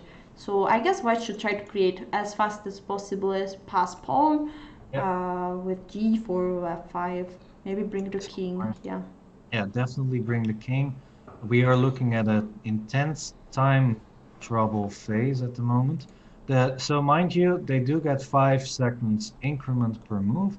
So yeah, it's not that big of a time scramble, but still, we have seen people losing on time before in one of the previous days. So please don't play king f3 now. Yes, definitely. And yeah, not a king f3 because 92 would be ah a terrible blunder for white. So not knight f3, but some other move like uh, bishop d3 or Bishop d3 looks good. Rook b2 also looks fine. Just and next, like you said, g4 f5 at some point. yeah. Trying to create a possible nerve. But getting the king in is absolutely perfect. It's what they say in endgames. Just get your king in there. It's a Yes. valuable piece. Actually, do you know how much a king is worth in endgames? So there is a funny rule about that. No, I don't know. Please share it. I think that the king is about worth 4 points in an endgame because the king can move everywhere on the board. It can control a lot of squares. So yeah, it's a use. Sometimes it's a useful how do you say way of thinking that the king is just 4 points and you want to use it in a position. So Yeah, yeah, that's if not interesting. might also be. I think 4 points was correct. Yeah. Yeah. And it's very nice that white did just this brought to king, g4, f5, and already the position looks really great. I think king f4 followed by rook d6 Or bishop c4. or Uh, bishop no, c4. but g5, and there's a big problem here because if you take the pawn, black is knight e4 check. So Oh, actually, this is not looking that great anymore for white. Although now, of course, white is still pawns up, so white should be fine. But do you instead, believe that this is considered still a draw? well, I guess so. Yeah. Incredible. The computer is saying so, so I guess it must be true. Okay, but let's see how it went. So king e3, rook take e5, and we have rook f2, rook f7, and rook f5. Yeah, white is still doing perfectly fine. Maybe still winning. Probably rook f8, f7, and then take the pawn on g5 at some point.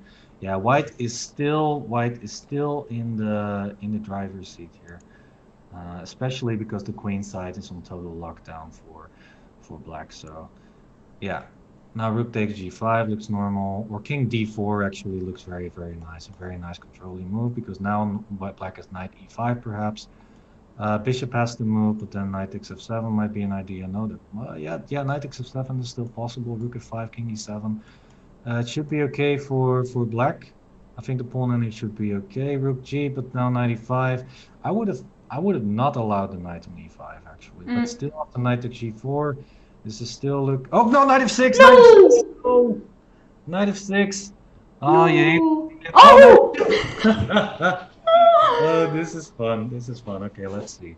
So king d4, white is still in the driver's seat because the pawn on h2 could become a potential queen if it's being moved up the board. There's still some tricks. Black can play knight g4 check, controlling at least the h6 square. Yes, and But yeah, this is looking still once again much better for white. the pawn is going, and yeah, let's see. Okay. But it was a funny moment there, and Yeah. I think king e4, king d4 we're going to see, king e4, and white will try something. I think white is not feeling so great at the moment because it clearly missed a huge chance few moves before when he had two amazing pawns, extra pawn, pass pawn on the king side. Now he's just alone with one of those two pawns, but still he will try to fight and to go forward, no? Yeah, white still is I would pick white any day, any time of the day. What black needs to do is black needs to trade the pawns on the queen side somehow. So because white has the good bishop.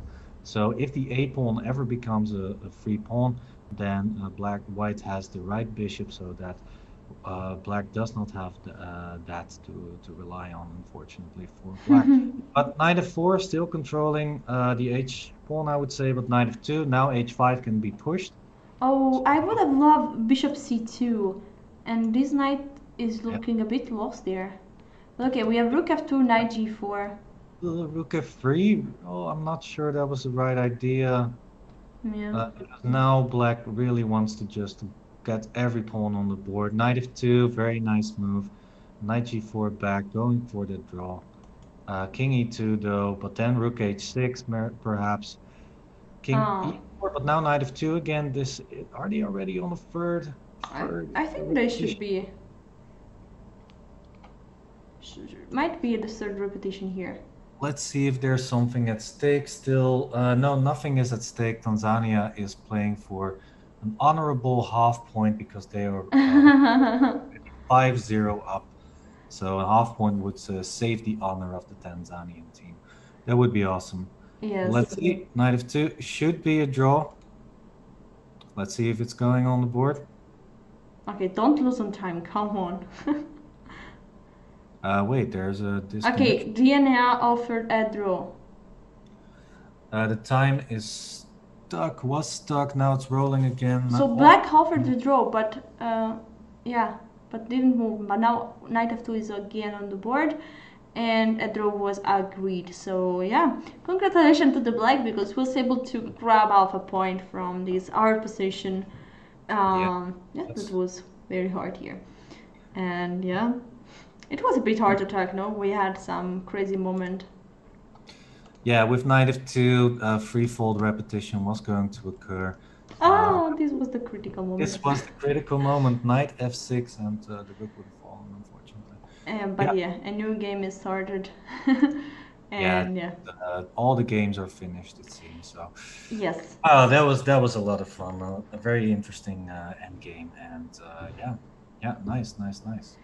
Yes, so here we are with all the results. Kenya Wolf won 5.5. Actually, a lot of teams won 5.5 to half point. Kenya against Maldives, ones like this. Also, Chinese Taipei won against Bahrain, Hong Kong against Tanzania, and Myanmar against Brunei.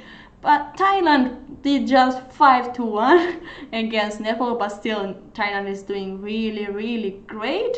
And here we are also ready for the scoreboard, where we see that still Thailand and Hong Kong are leading with full points, 10 out of 10.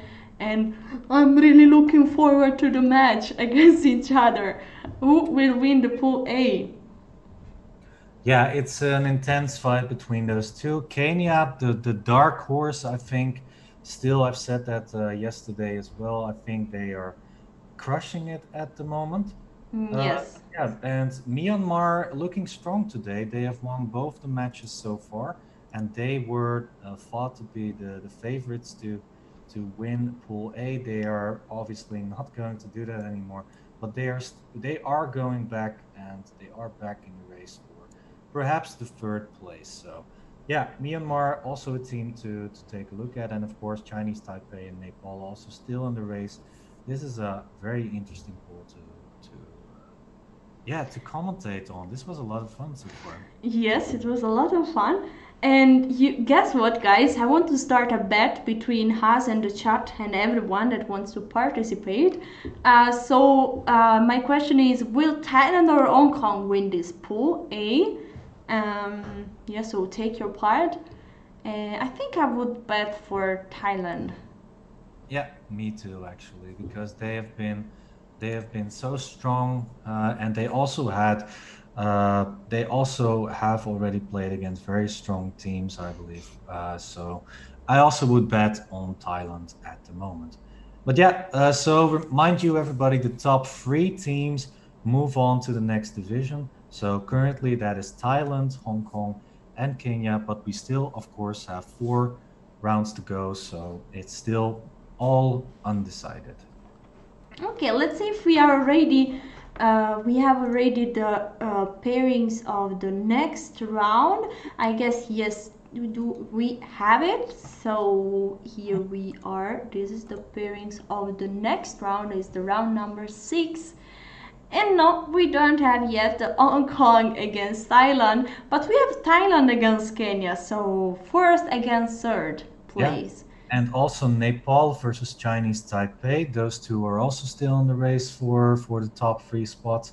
But yeah, Kenya against Thailand will be the match to watch in the next round. Yeah. Yeah, so guys, this means that the big match that I'm so looking forward to see, Thailand Hong Kong, will be played tomorrow. But yeah, we have still a lot of round to go, and actually, after this short break also, Pool B will start with the round 4.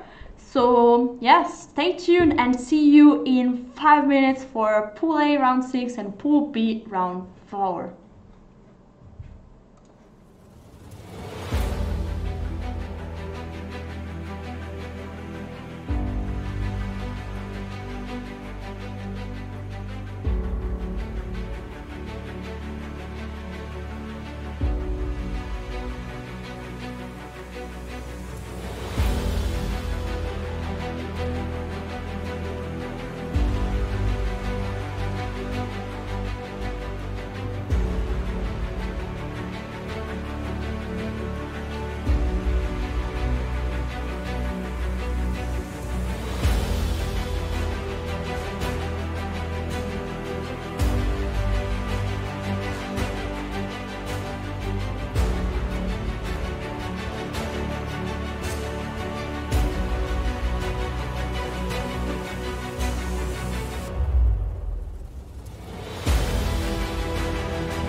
And here we are back ready for the round 6 of Pool A and also for the round 4 of Pool B.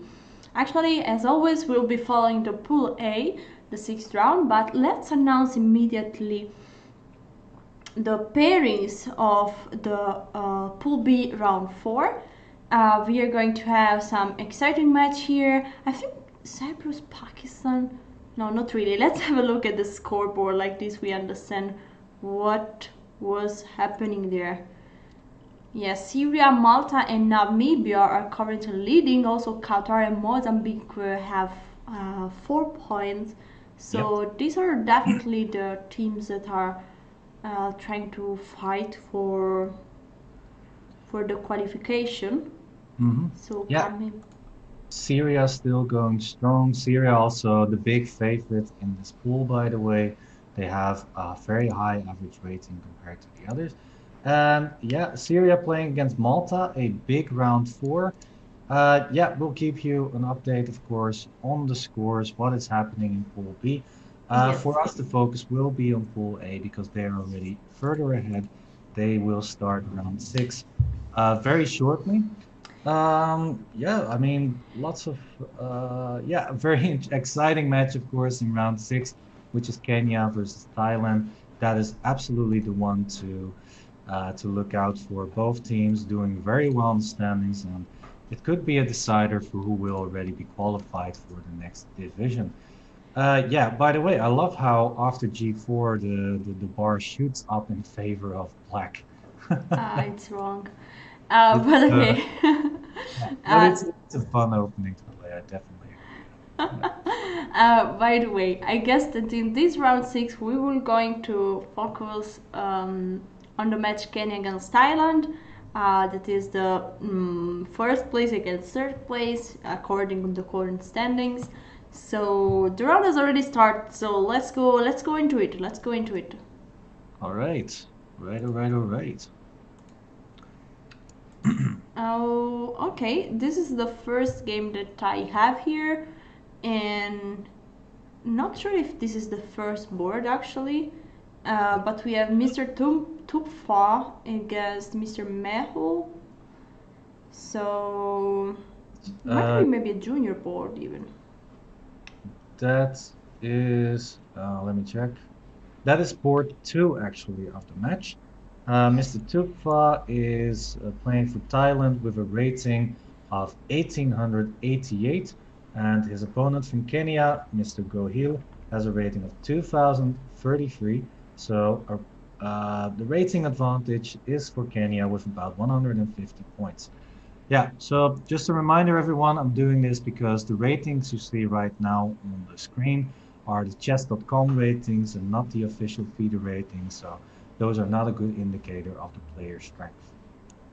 Yes, and Thailand won all his match up to now. Instead, Kenya lost the match against Nepal. So we are going to see, is Thailand going to crush one more team, in this case Kenya? We will see. Yeah, could very well be. The strongholders for Thailand so far are boards 5, the youth board, and the number 1, the board 1 player, Mr. Kolpuetanon, who has been beating everybody so far. Those 2 players are on the 100% score, board 1 and board 5 of Thailand. Yeah. So what about this position? It was a Queen's Gambit deck 9, and there is in a very early stage the move Knight H5. Yeah, Knight H5, actually a very common move played by Vishwanathan Anand. And yeah, he more or less brought the Knight H5 move into existence, and after that it's regarded that black is doing more or less okay. It's important to exchange the bishops there, and yeah, to get some more maneuvering room for your pieces. Queen takes e7, and at some point it's either short castle or long castle, depending on where white is going to castle actually.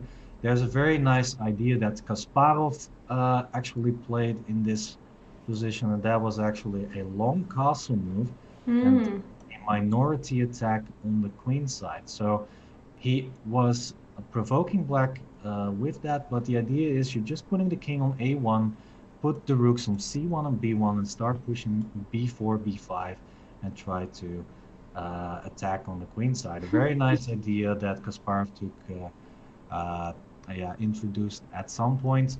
But black has ways to deal with that. It's absolutely a very solid opening. There was, I think, Mr. Duda or Mr. Artemiev who tried playing against this from the black side, and I think it's regarded once again that black is doing more or less okay in this line.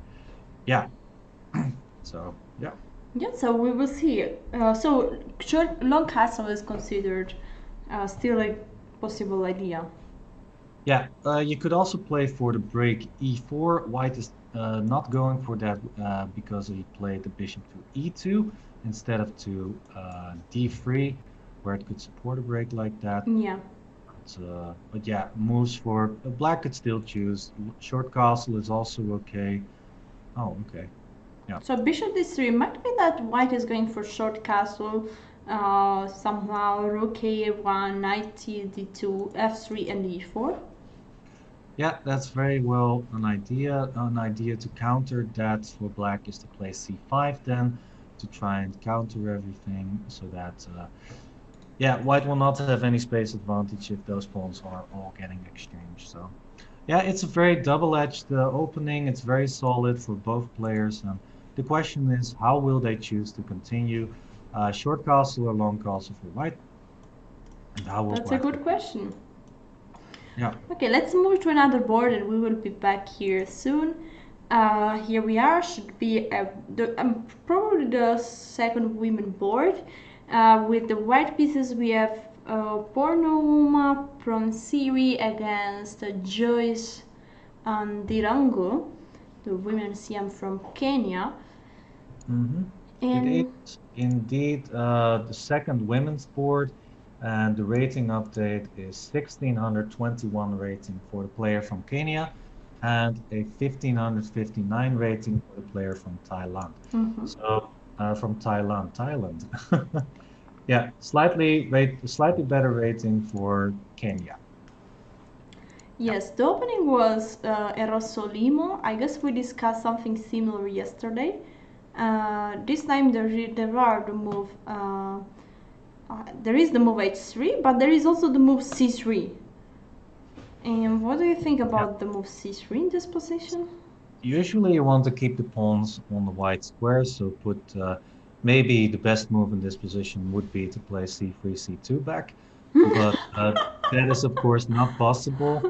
On the other hand, yeah, the move g4 is now possible because the knight on f5 now has to move towards the ugly square on h6, and if you now play a move like c4, then you still have more or less everything under control. But it is starting to get very interesting because after c4, black can play a move like f6 or f5, trying to break open the position.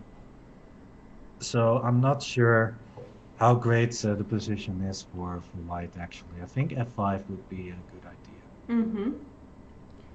Yeah. d4. Yeah, I'm not a fan of the move d4 because now the bishop on a6 has a nice diagonal on a6 and f1. So yeah, I don't know. I think I would pick black simply because it's a rapid game and not an over-the-board game. So, and because white already has some weaknesses on the king side position. So I think practically this position is very nice to play for black. Also, an idea would be bishop c4, bishop d5, making use of that diagonal. I think black, I would pick black here actually. Yeah, might be a bit easier maybe now. Because mostly white is never pushing c3 and d4 in this line, but is always keeping the pawn on c2, d3. So now the light square bishop has a lot of possibilities, like as we saw, like bishop c4, bishop d5. Okay, I think time to move to the junior board, I think. Let's take a look. This is Prin. Yeah, this is the junior board. I recognize the name immediately because Prin has been has still a full 100% for the team of Thailand. like I said, together with board one, he is one of the strongholders of the Thailand team. Yeah. Yeah, playing against Aguda, so let me give you an update on the ratings as well. Yeah, where are they? Okay, so yeah, Mr. Prin has a big rating advantage. His rating is 1834 officially, and his opponent has a rating of 1064. Actually, I'm not sure that's correct because the player from Kenya has a CM title, so I'm not sure that that rating is correct. I'm pretty sure it's not actually. Okay, they could get in continental championship title. So could be accurate actually. By the Okay. way, here we have another Rosolimo, so I guess Rosolimo could be very popular in the last period due to the match Caruana Carson, where was played at least I think twice, no? Yeah, at least, yeah. Yeah, and actually, Black is doing extremely well. Usually, Black does not get the chance to put a knight on d4. Usually, it's on a way more passive square, for example, on e7 or on e8 or on f6. But the knight being on d4 makes actually sure that Black has absolutely no problems in the position. And it's White that is actually under pressure. I like bishop h6 with the idea bishop takes d2 and creating weaknesses like this. And bishop takes d4, just c takes d4, and Black has the bishop pair, more space. Black is doing absolutely fantastic in this opening. Yeah, I cannot agree more here. Yeah, bishop takes f3 now, f5 on the next move. Yeah, Black is doing fantastic. Yes, I agree. I agree. And what was missing here, mostly, don't know why they are playing with knight bd2, but mostly here White is always playing this line with h3, knight f3, bishop e3, queen d2, bishop a6, sometimes knight h2, f4. This is the normal setup for White to play here. Also, actually, White is also playing on the queen side in some cases with the move a4, sometimes even the moves b4. B4 a5 is possible. I think I saw some games with this idea. Yeah, yeah. Yeah, so a lot of ideas here for White as indicated by the arrows. But yeah, it's of course it's one of the most topical openings nowadays because of the match Caruana Carlsen. A lot of theory is now, a lot of players are trying this system out as Black, and yeah, but okay, it doesn't matter anymore. We are now in this middle game position, and I suppose the Black should play f5. I'm just gonna throw my f5 emote in the chat, so. There you go. Sure. Black should be absolutely better there. Yeah, open the F file. Try to create some chances on the F file. The F3 pawn and F2 pawns are definitely the weaknesses in White's position. So yeah. So are we waiting for that move, or shall we move on to the next game? Okay, let's go. Let's move on to the next game. And here we have another big name for the Thailand team. We have the epic first board, FIDE Master Tanadon, that is on a 100% scored in first board, and already won against International Master, FIDE Master. Basically, he won against everyone he played, so he's doing brilliant up to this point. And here we have a new game. What do you think, Roland? Black is doing amazing. The White's pieces are really not well coordinated, especially the rook on a3 and the queen on b3. It's necessary to protect the c3 knight because of the pressure with the knight on e4 and the bishop on g7. There is one concern for Black, and that is the bishop on f5. The bishop on f5 is a bit unstable because it can be attacked by the g-pawn from White. But still, I do think that Black is doing absolutely fine here. It is huge that the knight is on e4 and it's going to trade the knight on c3 at some point. I still think that maybe White is doing more or less okay. I don't see anything concrete for Black yet, so Yeah, I think black is doing perfectly fine, especially because g4 is actually not a threat because black can play knight takes c3, b takes c3, and then bishop e4. And so with the bishop being You totally mean safe, b5 is not a threat? no, because of a takes b5, and you have yeah, you lose that pawn, unfortunately. Mm-hmm. Yeah. Yeah. So that is why there's actually a rook on a3, because if it was on a1, then b5 was possible because the a4 pawn would be pinned. So rook a3, not a bad move, but I don't know what happened in the opening, but I think that black has a great King's Indian position, more or less, if it even was a King's Indian. Actually, it was a Benoni. Benoni, yeah? Okay. Yes. Yeah. Yes. Here we have. By the way, let me also give an update on the first board of Kenya. We've discussed the player from Thailand already Yes. multiple times, but Mr. Joseph Metu is now on 1 out of 4, so not doing that great for the Kenyan team so far. Although he is of course playing on board 1 and has played against great opposition already. Yeah. His rating is 1972, so definitely the Thailand player with a rating of 2170 something is definitely the favorite in this match, the rating favorite, I must say. Yes, knight bd2 is on board. Can be an idea to play something like knight b6 and c4, rook c8 or c4 Yeah, to involve the move c4, I mean. sometimes definitely an idea. So let's say white plays a move like short castle, and then a normal move would be something like, indeed, something like rook c8. Queen takes b7 doesn't really look like a threat here. Uh, yeah, also a move like queen b4 looks normal, actually, to try and put some pressure on the queen side. Also, not too sure what is actually good here. h6, g5 is also an idea sometimes. I don't know. One problem that I see actually that now the move g4 could be a serious problem because the bishop has no way to go. So my question is, what about g4 here? Well, the idea was, like I said, is knight takes c3 and then bishop e4, and the bishop is safely placed there. Mm-hmm. Yeah. Yes. And what is the difference after like rook castle, rook c8 and a g4? Yeah, well, the difference here is now that after knight takes c3, b takes c3, bishop e4, the knight is not pinned anymore on f3, so white can play knight d2. Mm-hmm.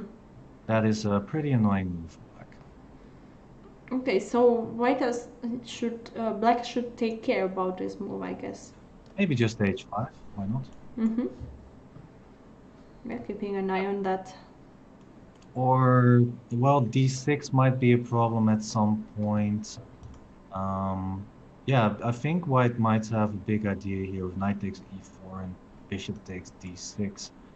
So yeah, I'm not too sure what is the right plan here for black. Maybe just knight b6 actually. Yeah, because if you play bishop e4 like in the other lines, then you are attacking the d5 pawn multiple times. Maybe instead of knight b6, knight f6 is also a good idea, so that if white plays g4, that the bishop can move back to d7. So yeah, that makes a lot of sense. Knight f6 or knight I b6, like it. like very normal moves here. Mm-hmm. Yeah. Right, so let's see how black will deal with that position, with this position, and let's go on with, I think we should have some female board. Not sure if it's the first, second, or the junior, but we have with the white pieces Glenda Madelta, and then with the black pieces we have Miss Monotone. Yeah, like you said, the first board of the women's, so the third board of the match, and the rating difference is 1427 for Miss Madelta playing with the white pieces, and 1549 Mrs. Manington playing for Thailand with the black pieces. So once again, a rating advantage for the player from Thailand. Mm-hmm. Yeah, in this position, we have what is a pawn up, I think. Yes, no, no, same pawns. Uh, Uh, oh, you're right. 6 versus 7. So white is a pawn up.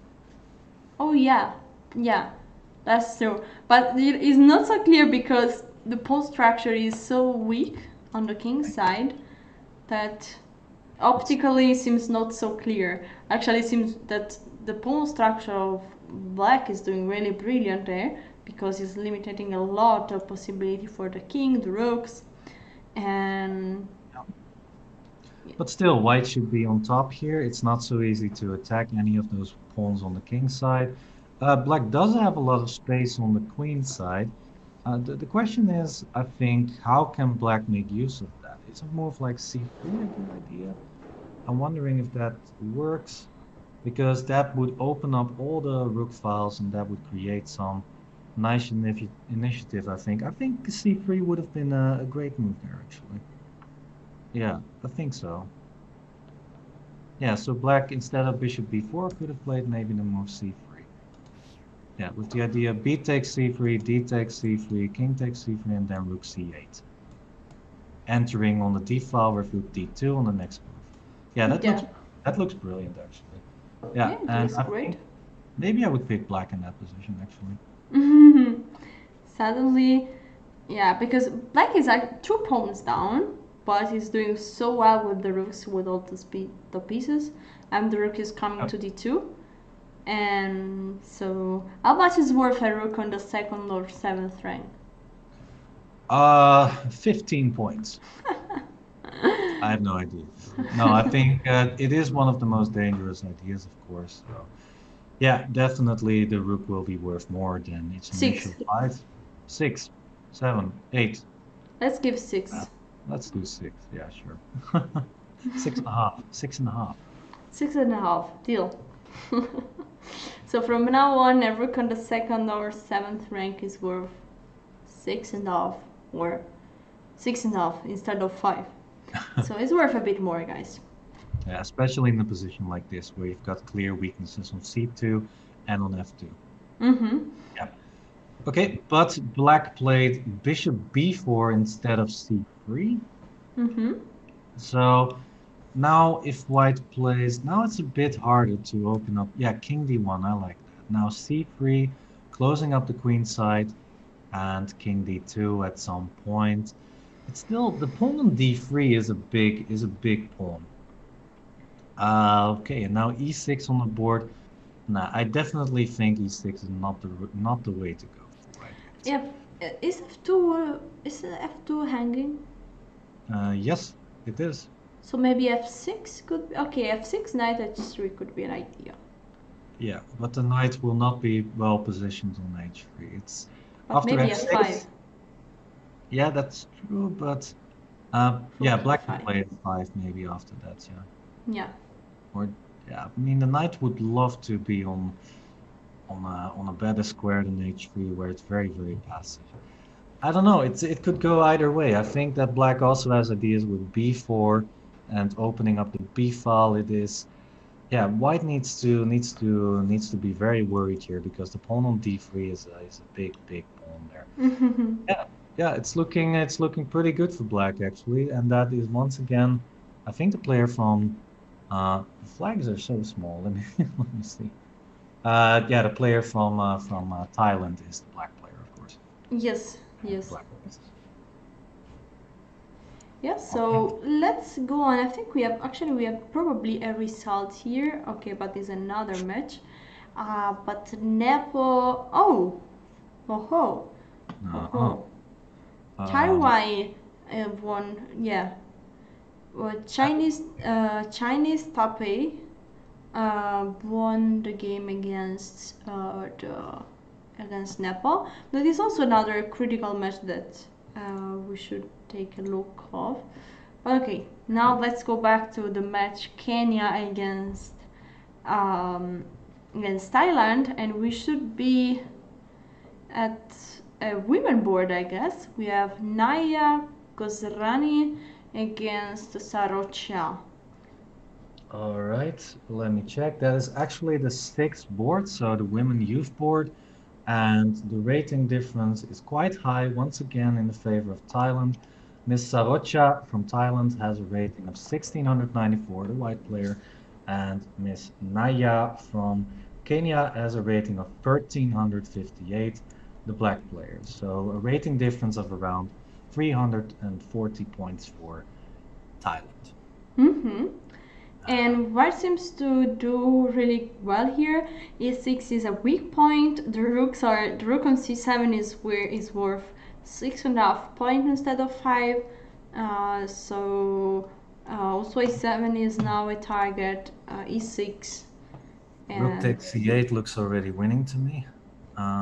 Yeah, because of bishop takes c8, then rook takes c8 and bishop takes e6, winning a full piece, it seems. Yeah, because this bishop e6 is not just grabbing a pawn, but it's also giving a double check to king and a potential piece on c8. So yeah, this is already completely winning.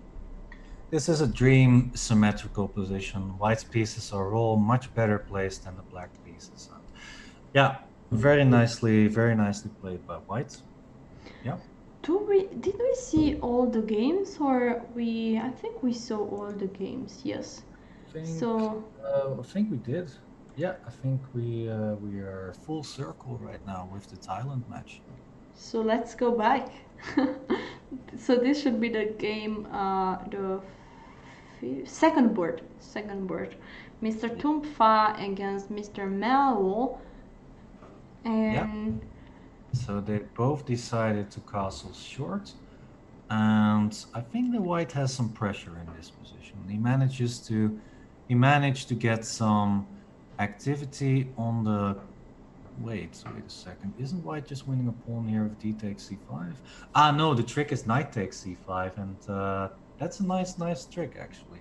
If d takes c5, then simply knight takes c5, and because the queens are going to get traded off, the black does not lose a piece. So yeah, that's a nice trick. I do think that white is better because after d takes c5, the knight d4 square is going to get occupied, and it should be a slightly better position for white, but it should not also be not too much. It's the only advantage that white has, and that is not enough yet to win the game.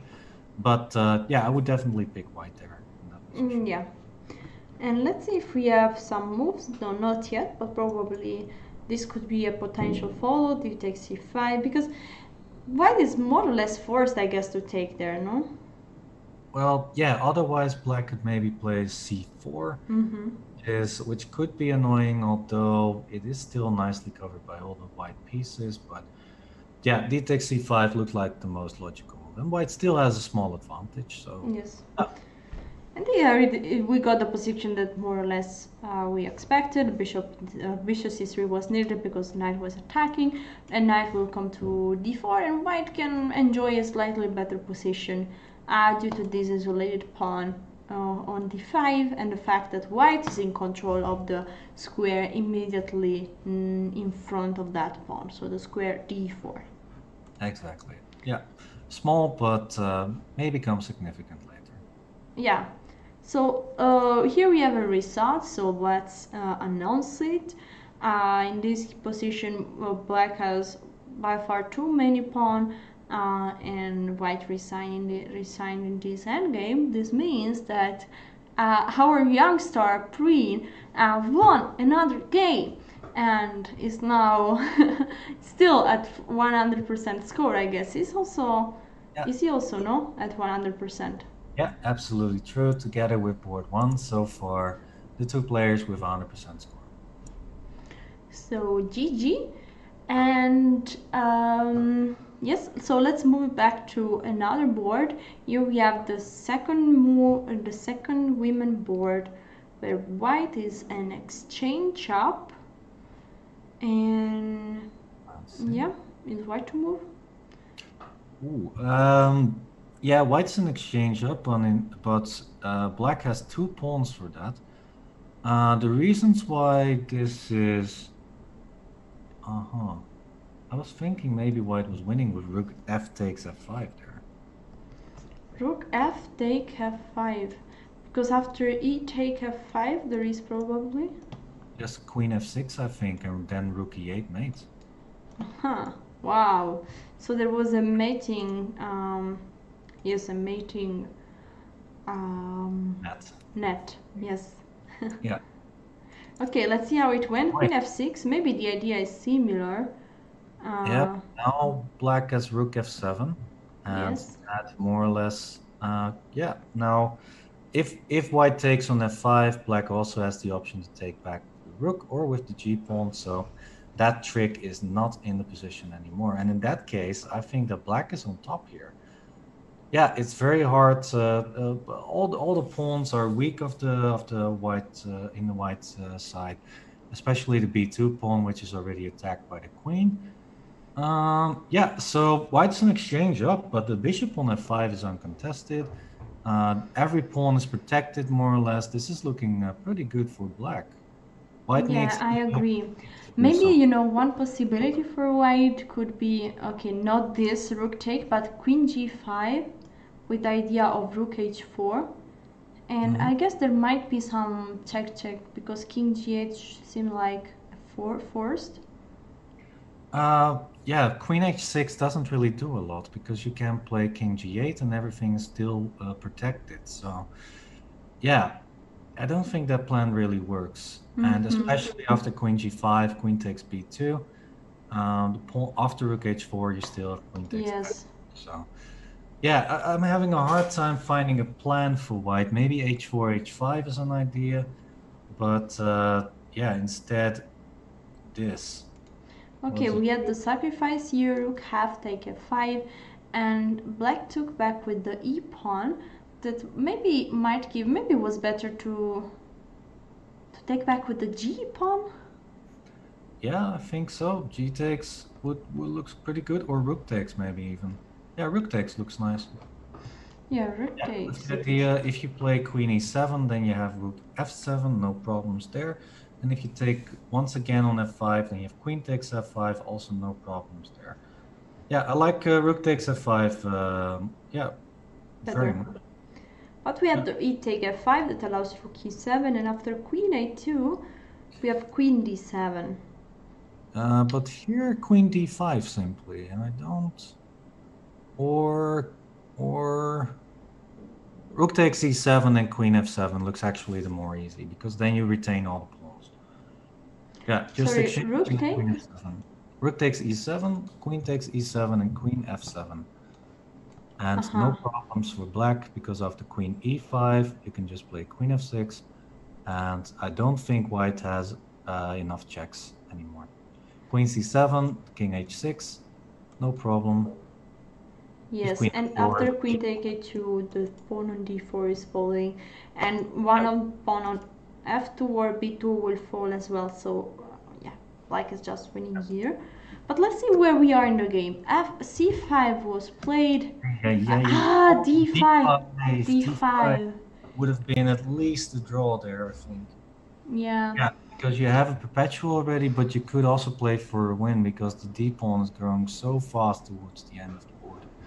Yeah, definitely. So yeah, but d takes c5 was a huge problem. Now we have queen d6. Probably wanted to take back the pawn on the c5. Yeah. Oh. Yeah. What about this? Okay. Yeah. If black can push just the pawn, would look amazing. So yeah. Yeah, now black is once again in the driver's seat, but it's a queen ending, so I'm not too sure. Okay, after rook e3, it's clearly that black is winning. Queen takes f2. Resign, unfortunately. Yeah. 3 pawns, way too much. Just queen f4 or something. F4 is actually... No, f4 just a check. I don't know, maybe just a move like queen b2 looks pretty much okay. Because you want to keep the diagonal. Yeah, the a1 h8 diagonal is quite important so that the black king should be safe. It's a practical move. Maybe there's something better, but yeah, maybe queen d2 because he's protecting the The pawn as well. And then after queen e5 check. Maybe. Don't know if king h6 and g5 are working or. That's always very dangerous because then you have queen f4 check, g5, rook e6 check. Yeah. 4 looks fine though, because after queen d4 check or queen e5 check, now you have king h6 and there are no checks. There are no checks anymore, yeah. Yeah, f4 looks good. Yeah, very nicely done. So we're actually looking at, once again, this is board 4 of the match, the second women's board in the match. Yes. Okay, let's move to another board. Here seems quite clear that black might win. So a nice point for the Kenyan Joyce, the Kenyan lady, because yeah, and she will bring home an important point for the Kenyan team against one of the strongest team of this pool, that is the Thailand team. Okay. Yeah, and thank you, Mr. Eric Rosen, for the raid there. Welcome everybody. For everybody who just joined us, we are now covering the Olympiad, the online Olympiad Championship, and we are now currently looking at Division 4, Pool A. Welcome everybody. So yeah, we are in Division 4. We will, in the next weekends, move on to top division. We will give you an update on that, some more information on that later. So keep an eye on the stream. Don't go anywhere if you want to learn more. And so yeah, let's just enjoy some chess. Of course, we are looking at the match Kenya versus Thailand. Those are the two countries that are currently in the top spots of this pool. So that's the match that we're focusing on. And so far, I think that that Thailand is doing extremely well in this match so far. Yeah, although this is looking more and more like a draw, white is closing in on a perpetual. I'm not sure if it is though, but it's looking very much like one. Queen e5, if king h6, then queen e3 check. Maybe g5. Maybe g5 still. Yeah, but g5 still queen e6. King g7. Yeah. It's looking like okay. Now rook f5. Yeah, rook f5 or g5, and now there's no. Checks. No check. Might be that rook g5 and queen g1 would be just mate here. Yeah. So. Yeah, what else could white have done instead? Maybe white had some sort of a perpetual somehow. Oh. I'm not too sure exactly how. Queen c5 is also rook f5 check. Maybe just queen e4 or something. Yeah, with the idea of. With queen g4 check. Yeah. Yes. But still, very, very, very difficult to do. But okay, let's see how it's going on. Okay, we have some checks here, but I think after. Okay, again after queen e7, is rook f7 the move? Queen e4, queen e5, king h6, I guess. Rook e3, queen e3. Yeah, and now again king h5. Yeah, exactly. So basically, it's the same tour, but same tour. Yeah, white is always. Oh no. G5. I was considering that as well, actually, because there are now also once again no checks in the position, and h4. Attention, threatening mate. What? Yeah, h6. Well, h6, g5, h6, g5, queen h8. But then king g4, I suppose. Yeah, I'm thinking. Ooh, okay, that's different. Now queen d6 looks good. Queen b6. 3. Wow, it's looking more messy. Check. Check rook. Ooh, oh my god, it's nearly a mate there. Or it can never be a mate. There's only a queen in the attack for white. So, just queen g3, king e4. King e4 looks good. Queen g4, rook f4, and once again no checks anymore. But still, this is intense. We are closing in on time trouble as well. Yeah, so white is lower on time, but it's a complicated position. Both players could definitely go wrong in this game. I think queen b8 would be good. Exchanging the queens would be absolutely fantastic for black, because then it's a clearly winning rook ending. So yeah, I think that black should go for something like that. What about queen b1, perhaps check? With the idea of king h2, then rook h7 check? Yeah, queen... yeah, okay. But we don't have this. We have queen f4. Solid strategy, but once again now he has to take care of a lot of checks. Queen g6. Yes. So yeah, this is very complicated. Actually, after queen g6, queen f5, queen c6, the a pawn might fall, and you don't want to lose too many pawns, because then the rook ending might also not be winning anymore. So yeah, so you don't have any more the chance to change queens here. Yeah, exactly. So yeah, not the greatest technique I've ever seen, but black is still in a winning position, I believe. The pawn on f3 is such a strong pawn, and the rook on f2 is just not doing anything at the moment. But black should be able to get out of those checks once again. Yeah, just important not to get to f4 here, because I was thinking will be good to bring maybe the king to g3 and then try to threaten mate with queen b1 and f2. But clearly king f4 now is not working, because the f3 pawn is hanging probably with the rook. Yeah. So, and now how will white manage to yeah, this is maybe the way, no? Through e3 going to f4, because I think to reach the g3 square is a good plan. Due to this idea exactly. Oh, the queen is hanging! No!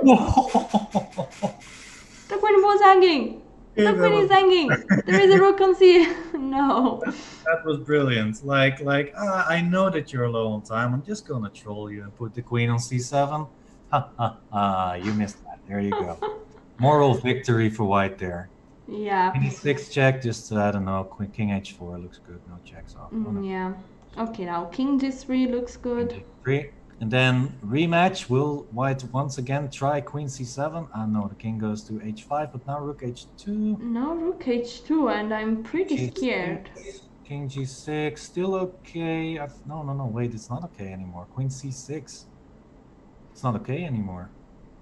I don't think it's okay anymore. Oh, wait.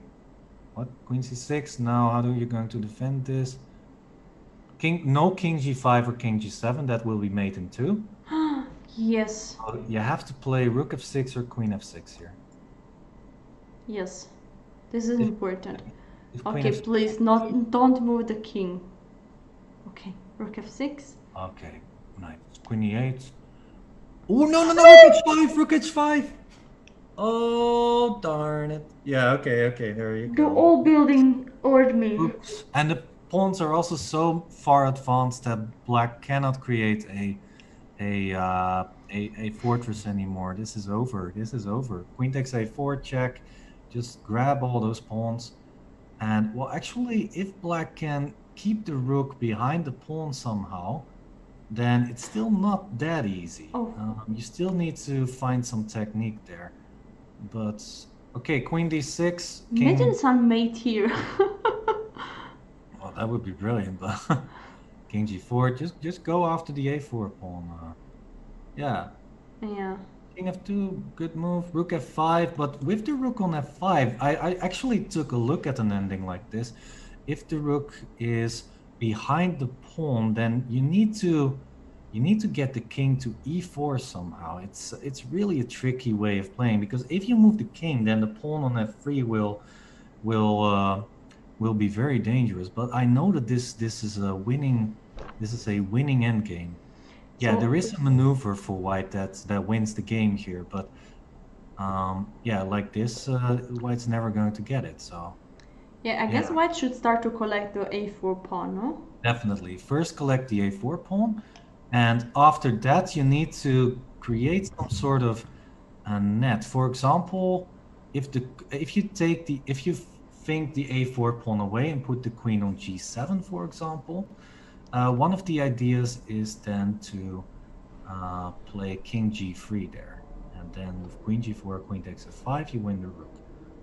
Yeah, but now if king g4, maybe king e3 is already winning. This is more or less what I was looking for. King e3, the rook has to go. Okay, no, I'm not sure that white's going to find the winning way. It's queen g3. Oh, yo.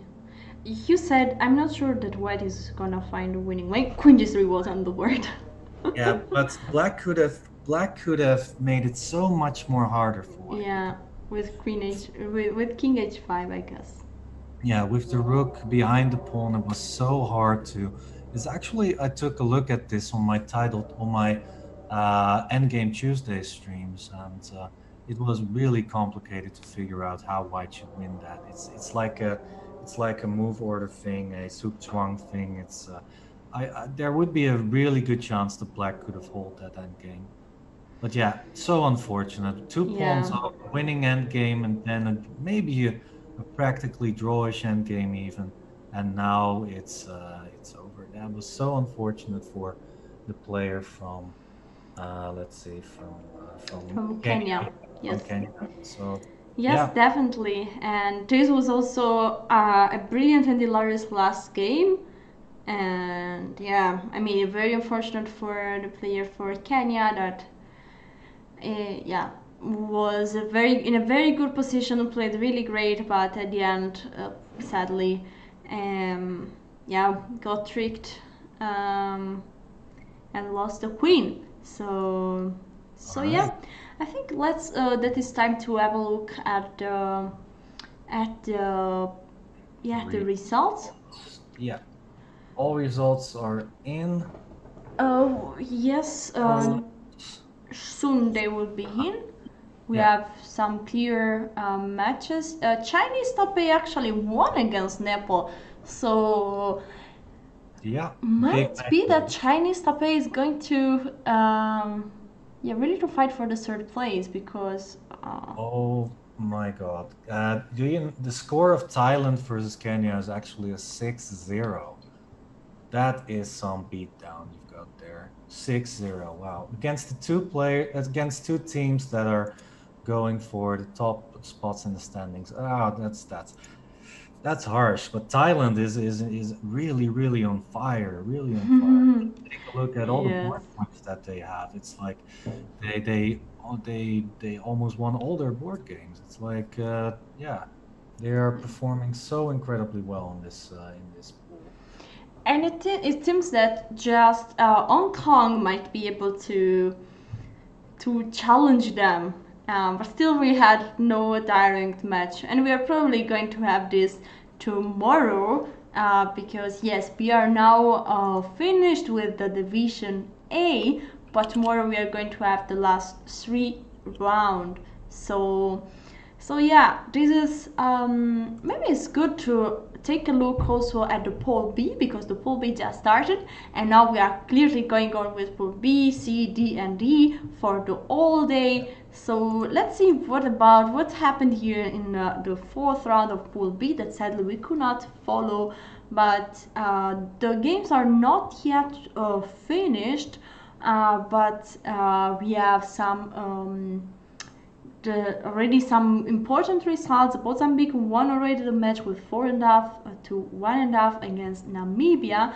Cyprus won against Pakistan 4-2, and Syria, and this was an important match because Syria won 3.5, 2.5 against Malta. As we see, it was really a tight match.